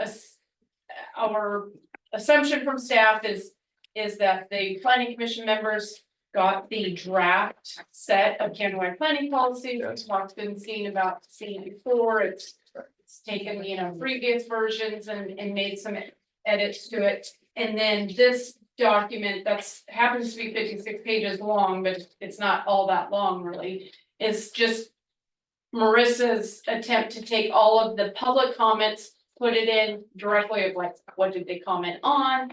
What their comments were, what our staff recommendation is, whether or not we incorporated those comments or not. And then looking for the PAC to, kind of make a final determination on that. And, I don't think it's worth anybody's time to go through this line by line. But I think at least for tonight, maybe just a little bit more background, if the planning commission members have it.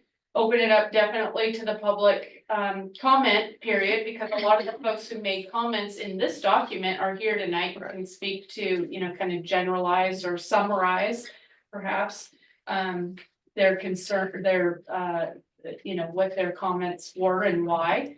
And then back to the PAC deliberation and determine not you're ready to vote and move on. Follow-on question.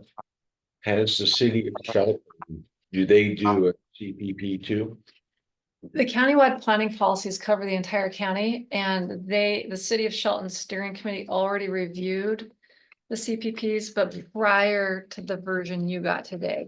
They already provided feedback, and Jay Hill, the community development director, participated in the meeting 2 times ago with a few edits, and they generally supported it as it stood on that day. But since then, Yeah, The have county's they received- seen the back from the they have, WDFW? this was all Mason forwarded County it to Environmental. them. But in terms of like their formal feedback, I don't have that yet. Their last steering committee meeting didn't have enough people and Okay. it got canceled, but I can definitely check in with them on that. So they saw the original, they have the comments, we have no feedback from them. at this Yeah, and the time. one when I was here at the last meeting, we were talking through it, they'd seen that version. Okay.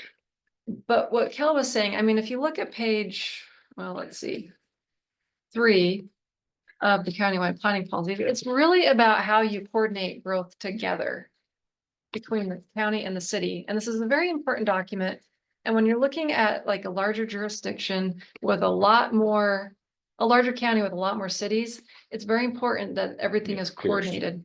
Yeah. King County, yeah. This is a unique situation that you've got here. There's value in doing what you said, where you have a working group doing stuff, but you do have the authors here, as she said, and it is advertised as a public hearing. And you definitely want to give them the opportunity to do that. I think the desire was, to get these adopted sooner. Well, you're not the actual adopting entity, but consensus and a recommendation on these. But it might change what you want to do. That's why you hold the public hearing. And you don't want to end that. If you did at the end of this really want to have a working meeting, that would be set up separately. Okay. But because you've advertised for a public hearing, you want to take comment, and then if you don't make a decision tonight, you'd want to make a motion to postpone. Table it to the next meeting. You could have a date specific if you want. And then, a plan of action for what you're gonna do in the meantime. Because it's legislative, you can still take public comment again. You can open it up again at another time. Unlike if it was site specific, you can talk about it. This is something we want everybody talking about and discussing, and that's a good thing. But as Kel was saying, I can give you more feedback on it. I can give you the RCWs, and like I said, turn to page 3, and I can share it screen really quick. I think that, I don't know that the folks online have this or not. Unless you're sharing, they won't be able to see. Yeah, it just takes a minute to actually share. So this is page 3 of the document we have. It's not the matrix. It's just the policies themselves, and it just outlines the purpose. And it's giving you all the RCW requirements. But basically anything related to planning, land use permitting actions, and capital budgeting decisions should be done in coordination with the adopted comp plan. And these countywide planning policies are the foundation of the comp plans for both Mason County and the city of Shelton. And then it talks about how, it's kind of giving direction, like the comprehensive plan should be adhering to all these other adopted functional plans that are updated more frequently. And then it also talks about what you do with the disputes on that second to last bullet. And then it's just kind of giving you the technical requirements and role of the countywide planning efforts, but what it really comes down to is coordination and collaboration. And you guys do have good cooperation. I've seen counties and cities pitted against each other in the past. So I think that is going well for you.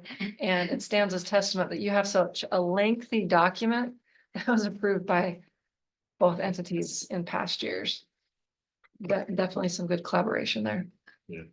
I have a question. Is there a risk? Like, so we sign off on a policy document, then later on, we're working on the comp plan itself. Oh, this seems like a good idea. Is there a risk that it could come back and say, well, wait, no.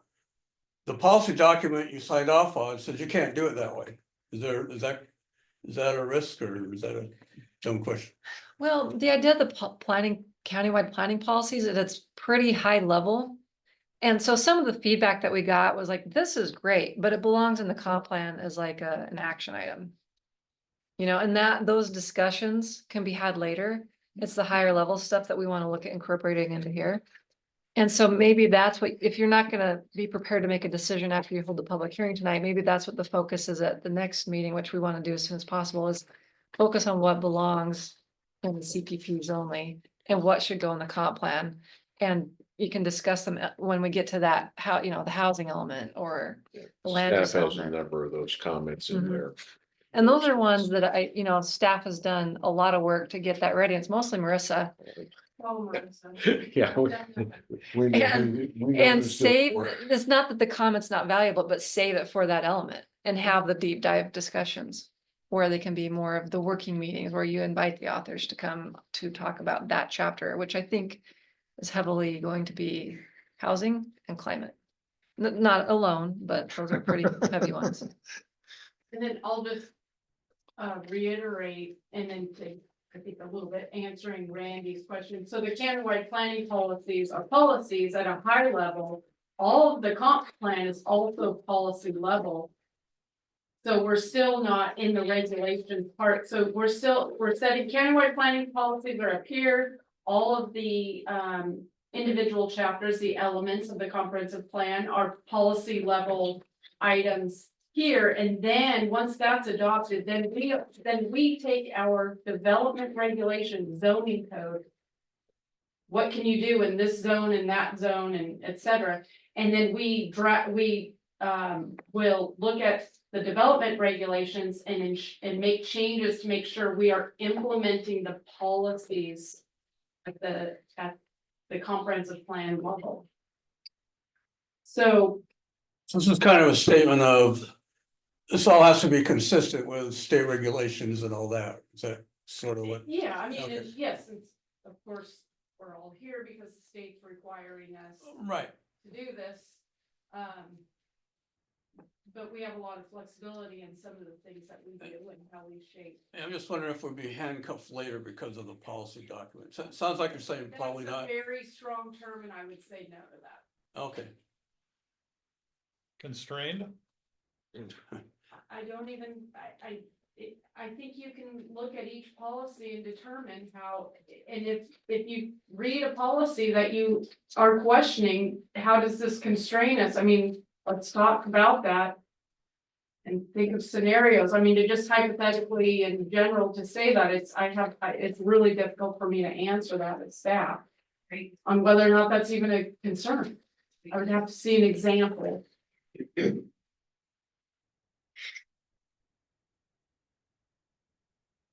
Well, so I was thinking that this is a very important document. I think we have to be very careful about what we're signing off on as far as what we believe policy should be as far as planning. That's all I'm saying.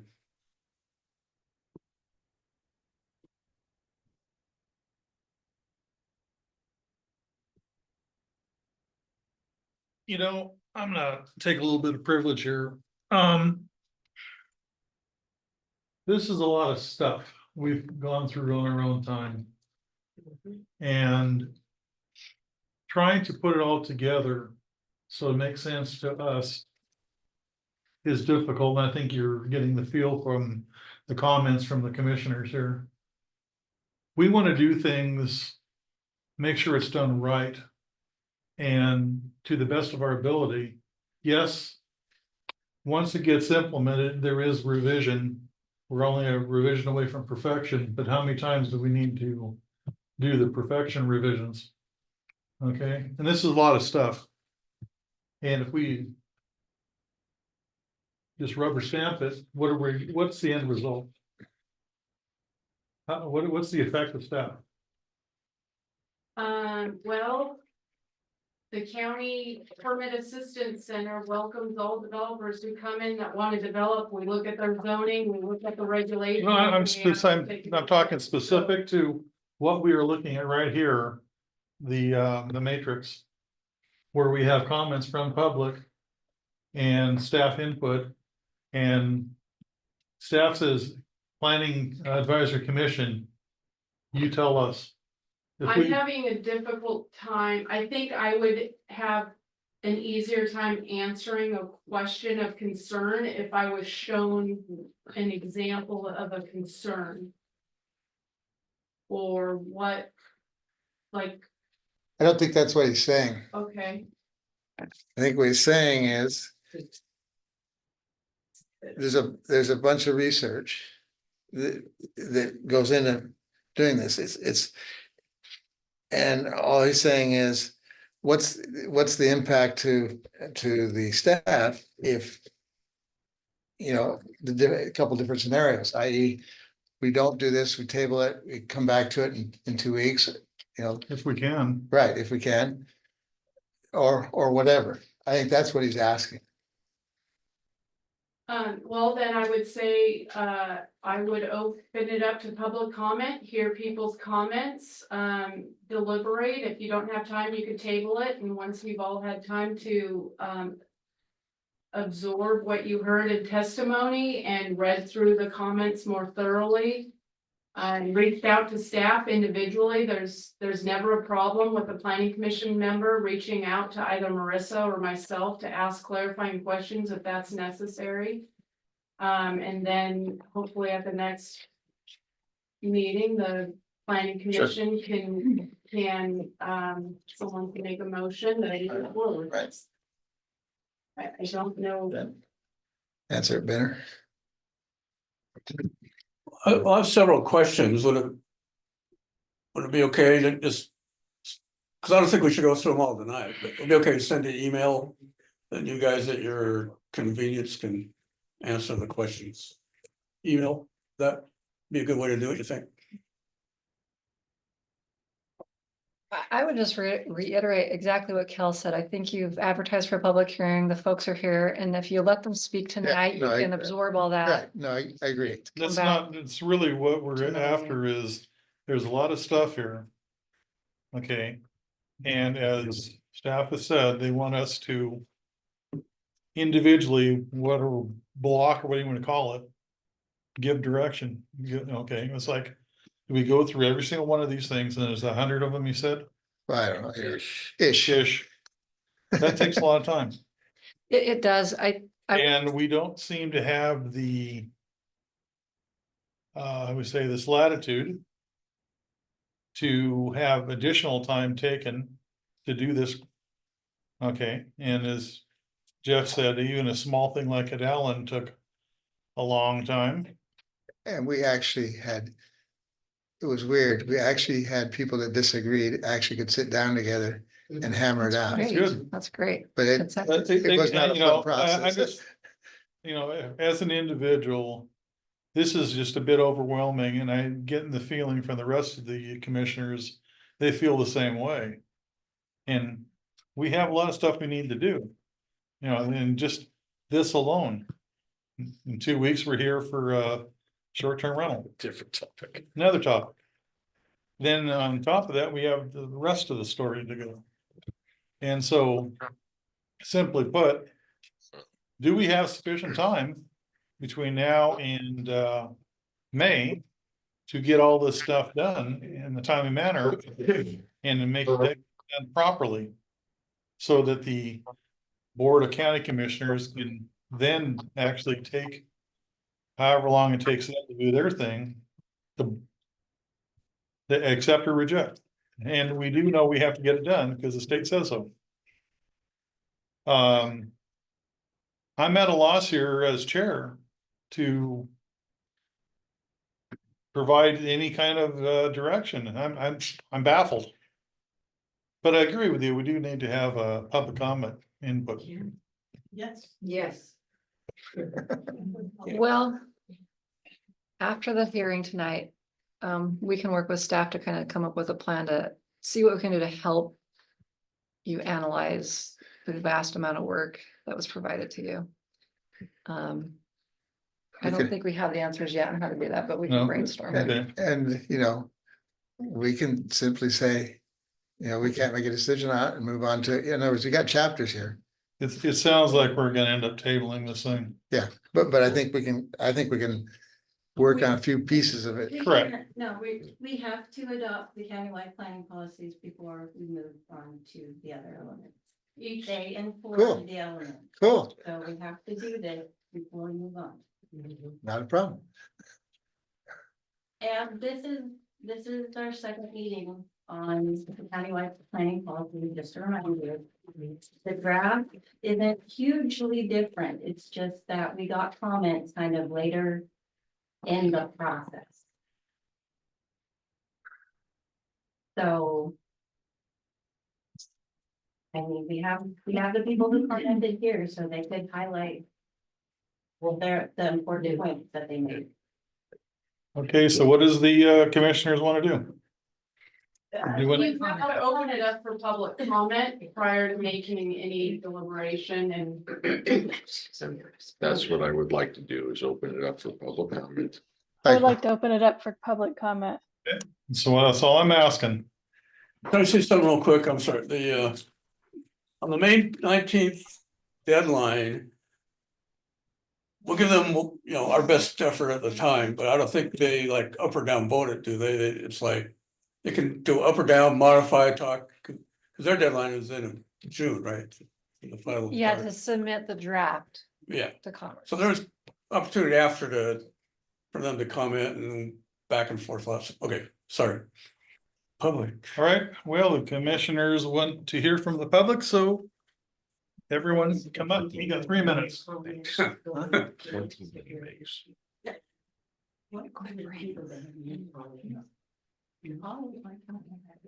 just want to have a chance.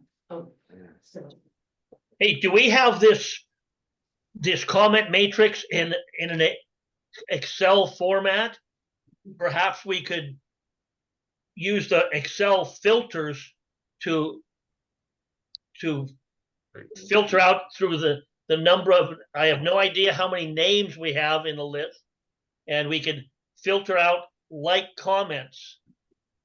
Can we get this in a Excel spreadsheet? Well, right now it's PDF. Yeah, right, exactly. And that's very difficult to filter, impossible to filter. So was it printed to a PDF from an Excel spreadsheet? That's my question. I don't know. Kirsten I is mean, right now, but right now we're in the public comment period. And I'm waiting for someone to step up to the podium. Thank you, Julianne. I'm Julianne Gale, and I want to say thank you so much to the Planning Advisory Commission for taking your job so seriously. And for wanting to do it right and wanting to engage in back and forth dialogue. That's true public participation, and it meets our goals as Mason County Climate Justice, that the comprehensive plans be community driven and represent the dreams and goals of everyone in our community. We want opportunities to be accessible, equitable, and transparent. We want enough lead time for you and for us, and prior access to info and clarity on process that communities can take full advantage of opportunities now and in the future. And this is an opportunity for neighbors who have historic disagreements or conflicts to find points of unity. And I think taking time on the countywide planning policies will make the other chapters a lot easier, because they give overarching perspectives. And if we come to agreement, then the other stuff can move a lot faster. I just want to mention that all the Mason County Climate Justice comments is not a couple people. It was more than a dozen people who signed off on it, willing to give their names, plus a bunch more who contributed. And our suggestions come from many years of living, working, studying, playing, and or praying in Mason County. They come from our lived experience, our professional and our academic knowledge, our connections to many different local communities in Mason County. We, or our parents and families, because we have some youth, have made our living in the following industries: aquaculture, wood products, natural resources, shipping, military, tourism, retail, service, K-12 and higher education, ESL, grocery, agriculture, hunting, manufacturing, mental health, conservation, social services, youth programs, forestry, public service, local and state government, accounting, IT, government technology, healthcare, city planning, nonprofits, landscaping, and more. We range in age from teenagers to elders. We live and work all over Mason County, both in the city of Shelton and in unincorporated county. We're both people of color and white. We're disabled and able-bodied. We're poor and we're middle class. Many of us grew up here, And most of us wish to live the rest of our lives here. And all of us love Mason County and want the best for our shared community. I want to say that we want to support you. This is overwhelming. We spent more than 100 collective hours coming up with our comments, and the vast majority, number-wise, do come from us. And so we would love to have a meeting with you outside of these formal things to talk through the back and forth. We meet Thursdays at Cedar High School from 3:15 to 5:15, and we can schedule a time to give the information that you're asking for in terms of what's climate justice. What are the things we know about what climate impacts to expect? Of course, another way of talking about climate change is climate instability. So there's a lot of things we aren't going to know for sure, but there's a lot of local resource here, and not just us. For example, Candace Penn, the climate change specialist at the Squaxin Island Tribe, has a climate change map that shows what sea level rise is likely to do to our community. Also, we have collaborations outside of ourselves to support some of the data things you're asking for.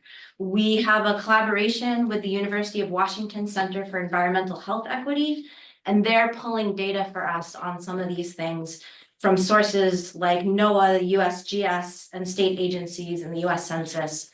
So this is going to take time to pull this stuff together, but it's possible. To summarize our overall edits, to kind of put it into buckets, make it a little easier to think about. A lot of our suggested edits are addressing some of the things that there's been concerns about here. For example, conflicts between chapters.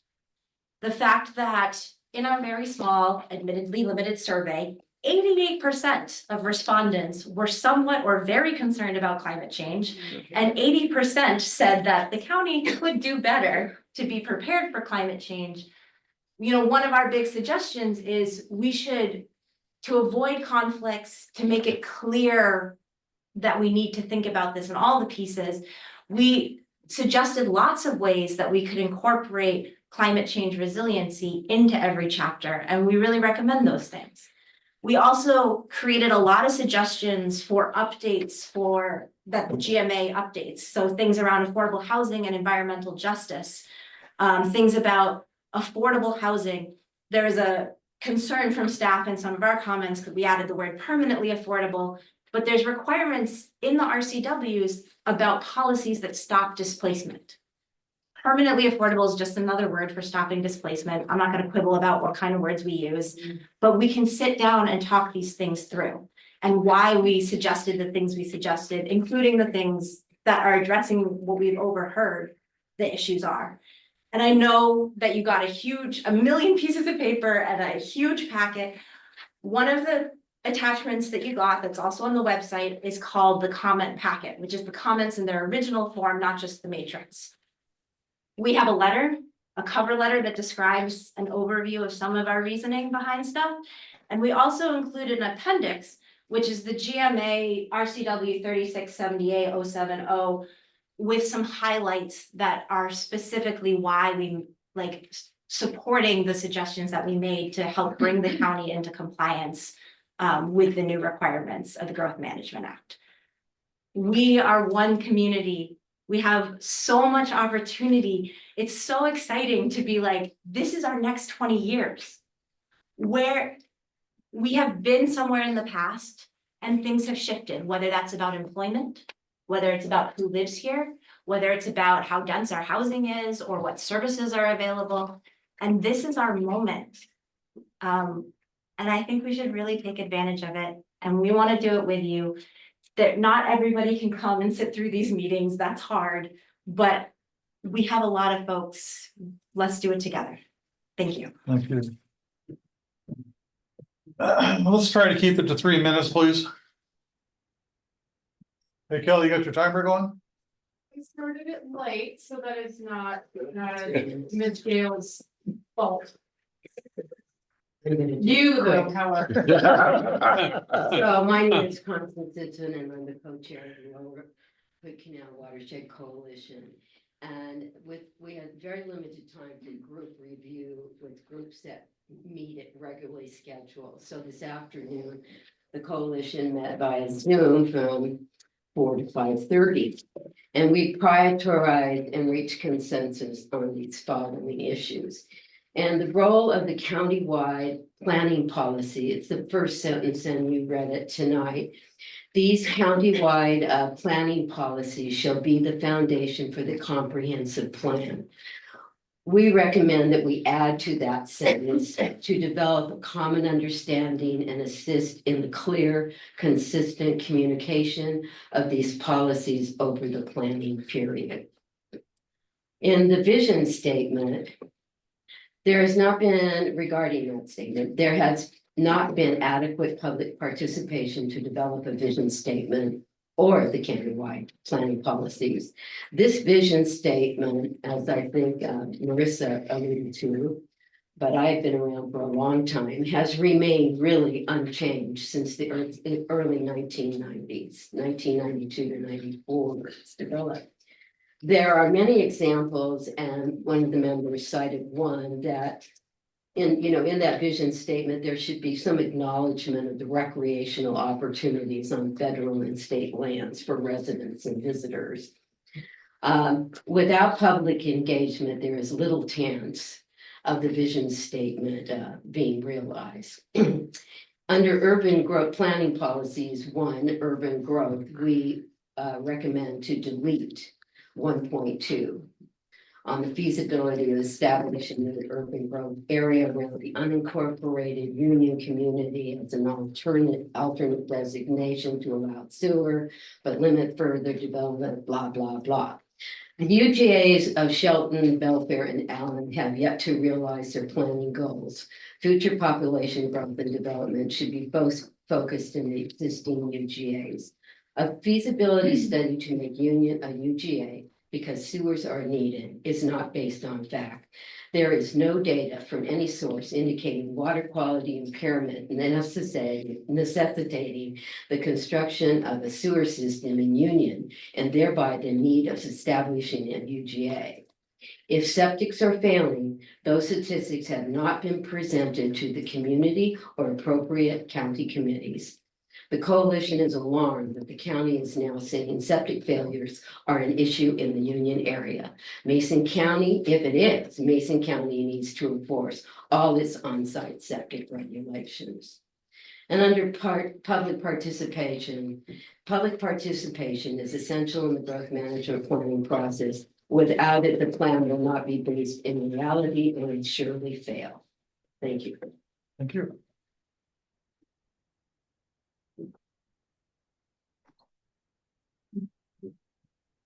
Hello, my name is Jacob Acme. And I think that it would be good to include more information on people who are under 18, as you do have the age range, but they don't have any information on people under 18. I also think it would be good to add some information on people who went to college and people who didn't, and where are people coming from, seen as, there's nothing about where are people moving from in this document. Thank you. I'm Alan Ramirez. I'm here to say a little bit about this whole planning document. Just want to say I'm here today to ask you all to please accept as we've said, over like 100 hours of collective research has gone into making these comments. And I really do like the idea of being able to sit down in a more relaxed environment to be able to thoroughly discuss how we came to these conclusions, not just through our own lived experiences, but also through empirical evidence. Because I also want to say, I really want to emphasize the fact that the county could do public housing. Since I know I myself personally, as well as a lot of other people that I know have or are still going through trouble with housing, despite how much money they may be earning or career that they have. For example, I have a god sister who is graduated from college and is studying to become a nurse, and she still has to live with her parents because of how much she struggles to pay rent here. They've had to move out all the way out to somewhere in Arcadia, so they've had to move out of Shelton. I just wanted to say I'm not here to condemn any of the people here. I know a lot of you try really hard to uphold the high quality of life that we have here in Mason County. And I do want to appreciate that. Because as somebody who's been in at least a school type of government, ASB, I know sometimes it can feel like you're not very appreciated. Sometimes it feels like people are always just pointing out the flaws that you make without ever really celebrating the achievements that you've achieved. So I just wanted to say that. I feel like I speak for everybody here when I say that we do appreciate the amount of work that you do to make sure that we have a high quality of life here in Mason County. Thank you. Thank you.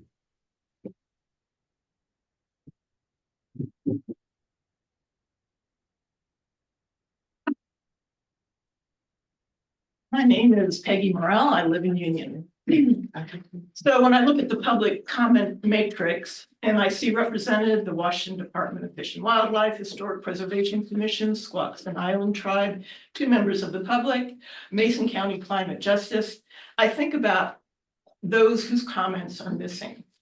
And I wonder that even if we had had one of the public workshops in our public participation plan, this comment matrix would be a lot fuller, sorry, but it would be a lot more full and a lot more representative. The Growth Management Act calls for early and continuous public participation with opportunities for the public to be meaningfully involved in each phase of the process in the comprehensive plan update. What's been discussed here, getting together and talking through these things, that could be a public workshop, that could be a studio series. I feel like we're playing a little bit of catch up, and today I value tonight so much because we're seeing what happens when we don't incorporate these things together. Each phase, early and consistent. As far as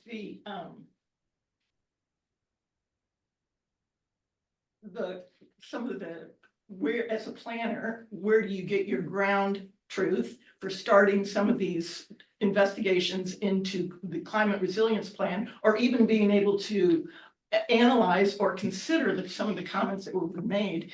I don't know how many of you go to the Department of Washington's Department of Commerce website. They have a complete step-by-step guide to developing the climate resilience sub-element. And step 1 is explore the climate impacts, which is what you're talking about, recommends a jurisdiction's climate policy advisory team use, and they actually have a tool, and this is the state which mandated the climate resilience sub-element, is telling you that there is a tool that they consider a source of the best available science and scientifically credible projections.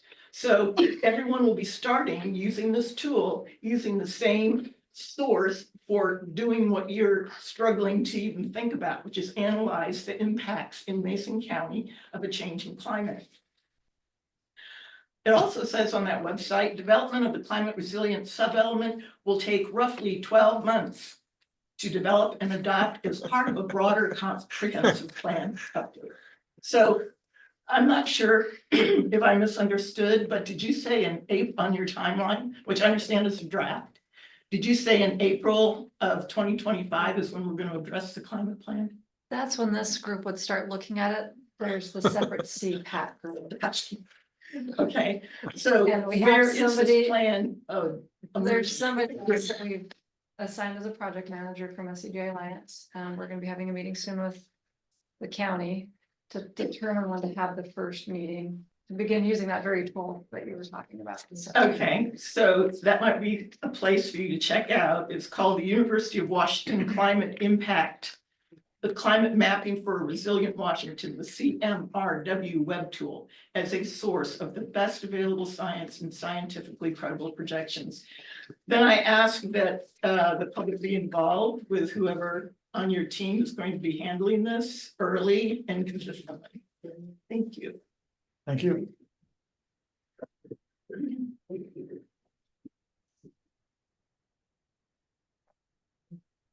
Good help. So I take it the public has all had their say? Check the screen, I don't. In 3 minutes. Nope. Do anyone Yep. online yet? Nope. Looks like Karen or William, do either of you have anything to say?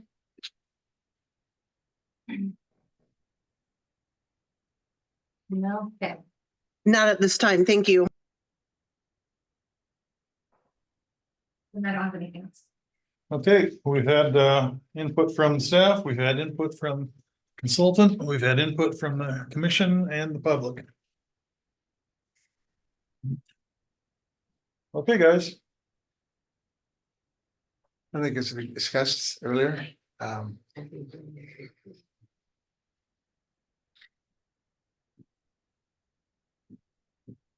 game either way, but I think that I think we're gonna have to table decision on this policy guide for the county, the countywide policy, planning policies, number one. Number two, I do think that we at least minimally have to look at a paragraph, like if it's urban growth areas, urban growth. And at least, you know, I have, we might be able to divide this up a little bit and say, okay, for example, I have a fair amount of experience working with Allen UGA over the years. And say, okay, come down through and look at comments related to, in other words, to try to partition this problem up a little bit so that this isn't all on one person. It's not like everybody has to do 100 points. As an idea.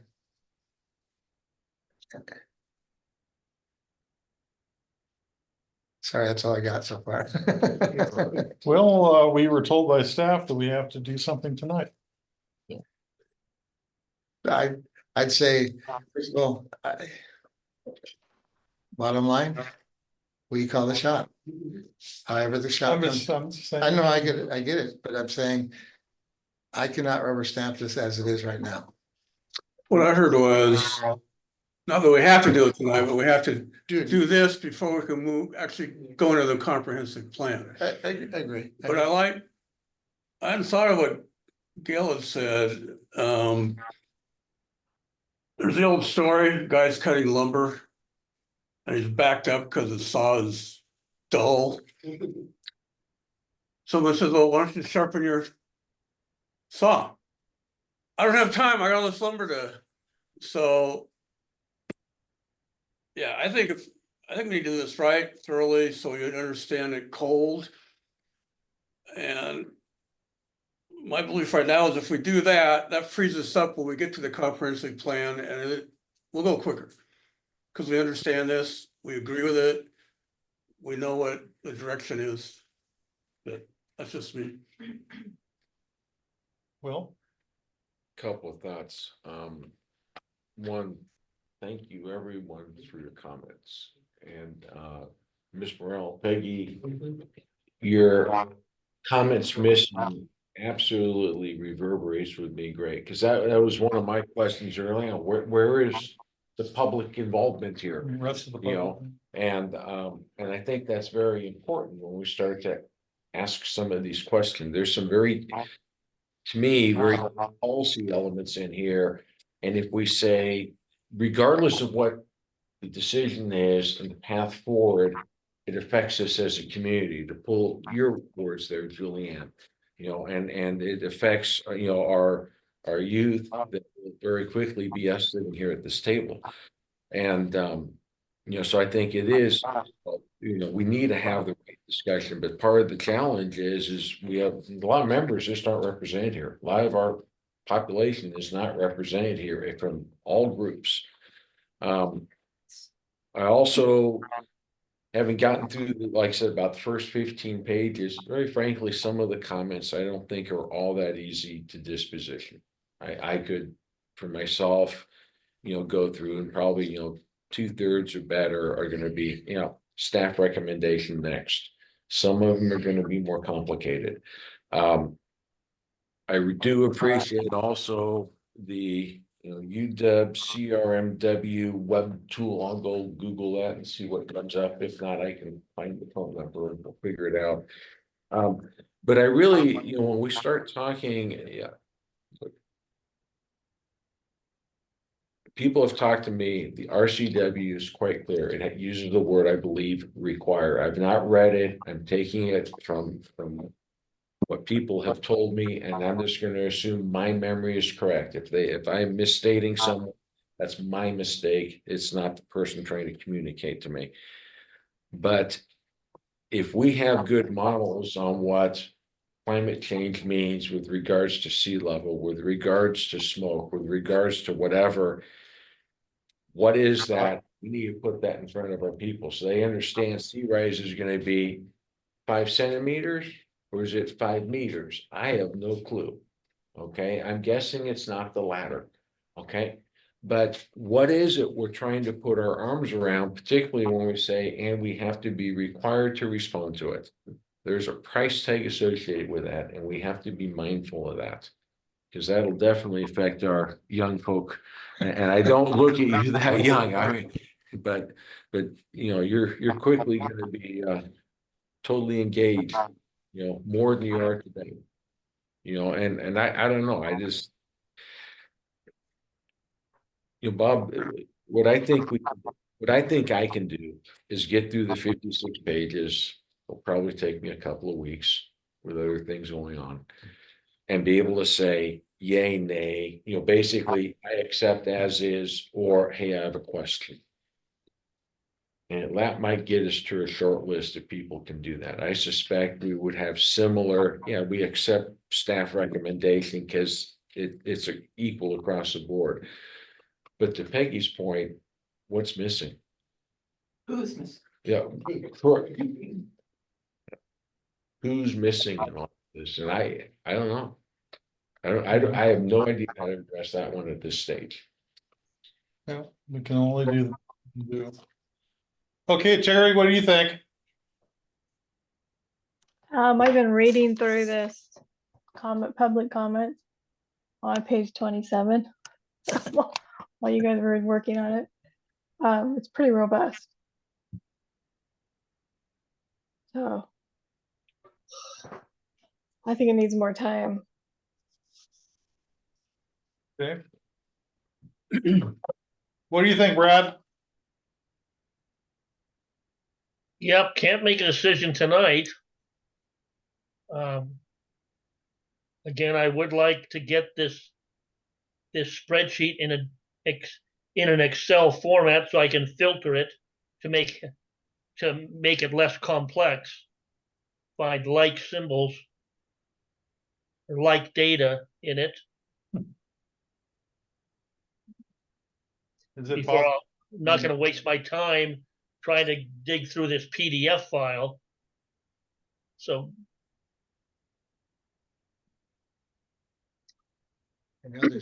excuse me, but what is the question that we're asked to? Let me ask the question: what we're asked to do? We're asked to accept it, or accept it in part, or accept it all as is. What is the exact question that we are asked to do with this? So, Accept it all as is, question, partially accept. accept the draft as is, or add additional language that were provided comments from the public or agencies. Could we take away stuff? Marissa provided you the draft in Word form with edits that staff felt was appropriate to include in the CPPs. Right. And then they made the table to just demonstrate all of the feedback that came through with her comments on when, you know, is it appropriate to be in the CPPs or does this belong in the comp plan itself? Right. So that's just something maybe to go through yourself is like, Right. when you look at her proposal, there's not nearly as many comments or edits within the document, the Word document itself. Right. And there's definitely really good language that is more specific that could be in the comp plan later under a goal policy or implementation item. So that's something to take in mind, is. I agree with you. When I see the word policy, maybe there's some things in there. No, that's not policy. That's more detailed stuff that belongs in the comp plan. If I could say something about risk assessment and risk mitigation. Will is right. You cannot mitigate against all possible risk. like, there's nothing we can do if a meteor falls in downtown Shelton, right? The best you can do, I think we useful as the climate people, were defined, these are the climate risks. Can we do something about it? Can we not? If we can, what does it cost? What are the tail probabilities, that sort of thing? To Will's point, yeah, I think we need more concrete evidence, concrete information on what are the climate risks. How do we mitigate if we can? What's the cost? Which And means it more, boils down to what is the commissioners, the deciders, what's their risk appetite? Based on that's, whatever.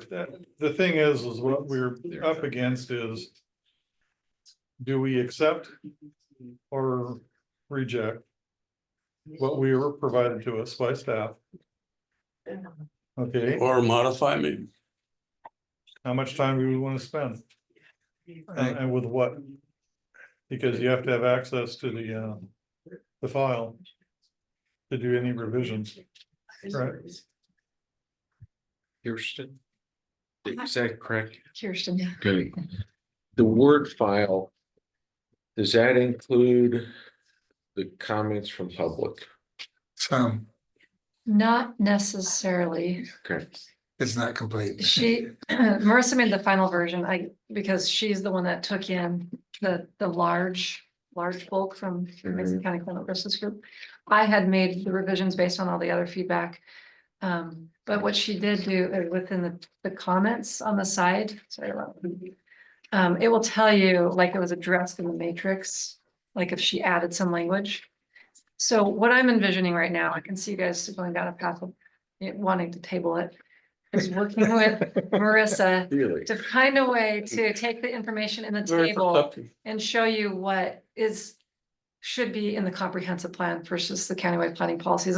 It's what she tried to do within the Word document, but it's a lot for you to go through and for you to like just agree right away is challenging. But what we could do is maybe try to give you a little more guidance on what differentiates, why would it belong in the countywide planning policies versus a policy in the comp plan versus a goal or Right, objective. yeah. I'm looking at the Word document, I'm looking at the Chapter 2, countywide planning policies, Word document, simple markup. All changes are basically accepted. It's 21 pages and there's probably 3 to 4 pages of basically table of contents and cover sheets. So there's like 16 to 17 pages of content to actually go through. It's a bunch less than 56. Pardon me? Which is a whole bunch less Yeah, I than agree. 56. Okay, but what's not in there, what I didn't see is, there were a couple comments in particular from public that I went back and forth at one point, and I don't see those. So at some point, yeah, I mean, we could splice it up, what I call splicing it up, meaning, but I get. yeah, okay. Here's the other question is. I want to be mindful and respectful of the hard work that's been done. But do we owe a response to every one of the comments made, or is it something broader and simpler? Obviously, at this point, the way it's been structured, we can't. But I think a little more consideration has to be given. yeah, I agree. But I'm wondering if we can. And Aggressively, can we come back in 2 weeks, though? I can definitely have more. Not necessarily on the 21st, but 15 days or whatever the magic answer is. And potentially get through this so this can get moving. Well, let's ask staff, is it doable? Well- There are notice requirements and such, That has already gone out for the others. We have an agenda for the 21st. That says short-term rental. Notice is gone for that. And once we go into session, we can amend the agenda and Well, add things. let me interject here. Out of public hearing. Did you close today's public hearing or have Not yet. you? Because you could postpone it to a date certain. Yeah. And then you don't based on have what you to do re-advertise. today, what the statements that you make today. But you'd want to be really specific about the date. If you think you can review it on the 21st, or if you need to wait. And on the 21st, you want to do it with short-term rentals, because last time we tried to do short-term rentals with something, it didn't work. Right, And we, That will be a very large meeting. right. I don't want to do it together. yeah, that one there, we may have to, really hold on the 3-minute rule. Unless you guys were committed and willing to make a motion to vote on the 21st and spend less than 20 minutes. I don't, think it's 20, It's too early to make that commitment. minutes on what? opinion. I don't know what I'm committing to. I just. Yes. So we're sort of in a predicament. I'm gonna take full responsibility as the director of community development. There's been a series, a lovely series of events that started with the state and the contract at the state level and with the SCJ Alliance contract and et cetera, et cetera. But we are completely bound by state requirements and state mandates. And we as staff have very little to be able to do that. Unfortunately for the PAC, you guys are the advisory committee that is Task. tasked with these efforts. These documents, this is a draft recommendation, staff recommended draft. It clearly outlines the line in, line out. This matrix merely has all of the comments provided in a matrix form, so it's so you can easily see without reading all of the paper documents of the comments. You know, we've outlined, Right, or you know, Marissa parsed that out, so you could just see what comments were made, and then you could see what comments made it in to the revisions of the countywide planning policies. What staff really wants the PAC to be able to do is read through that and ask a question. Hey, I see this, you know, the word citizen versus resident. Public. You know, citizen is a generic term for inhabitants of a community, has nothing to do with citizenship. right. In planning world, we use the word citizen. So those are the things that I was expecting that the PAC could talk about, deliberate, ask questions, et cetera. Those seem relatively Clearly, easy.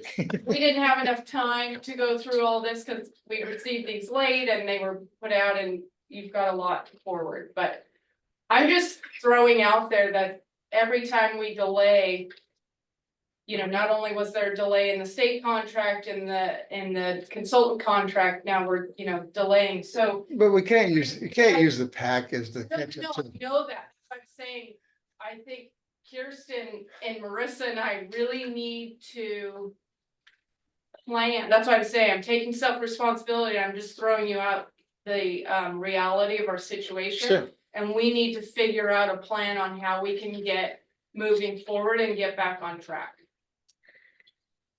And so I'm just gonna say that tonight, so you're aware of, Okay. you know, the delays and that if you guys have ideas, you know, individually, I'm happy to talk to folks. I've talked to Bob and Randy individually and happy to do that with everybody. If folks have ideas on how to get us back on track. But But I get the concern for this evening and not wanting to right, take a vote on that. right, because I can take a couple of the issues, but I can't get this thing done tonight. Right, yeah, and I'm not asking that, I just wanted to say it so I don't say it 6 months from now. Sure. Okay, so if we table this, what can we do? Or extend the hearing or whatever Let's to be make very it. mindful, Kirsten's I think words the there. November 6th, putting it on the November, delay. Yeah, to the November 6th meeting agenda that we've already have scheduled, that would give us time to. Well, the notice requirements, if we clearly state it tonight in a motion, but we can also reiterate that in a November 6th public notice requirements. And are we actually doing a November 6th meeting? That would make sure.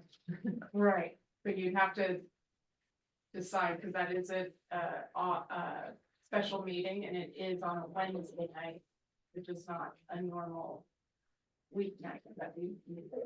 November sixth, okay with me. It's okay with me. okay with I'm good me. with that. Will, Check. Check it. Maybe, maybe not. hey Terry, Yeah, I do.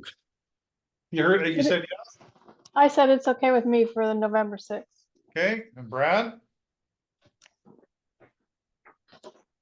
You're muted, Brad.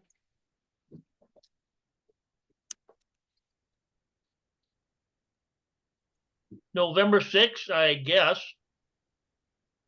So I'm gonna take that as a yes then, all right? Yes, Yes. Okay, Yes. so we're in agreement with staff's recommendation of putting this on So the do I, November sixth agenda too. so I make a motion to table it? Is that the mechanism? I make a motion to table the review and adoption of the chapter 2 countywide planning policies. And to address it on November 6th. For decision. Are we extending the public comment too? I think we ought to. No, you can close the public comment period, Okay, well, all right, we'll do that. since this was the. All right. Is there anything else we need to do? In the motion? Read and think. Okay, it got moved, it was moved by Jeff here, and who wants to second it? Second. Okay, Will seconded, hearing no further discussion, we'll go to the vote. All those in favor, please say aye. Aye. aye. All those opposed? Motion passes. And with that, I think we are going to adjourn. I'll move to adjourn. Okay, Second. okay, it's been moved and seconded. All those in favor of adjourning the meeting, please say aye. All right. Aye. Aye. Opposed? Okay, we're adjourned. Thank you, everyone.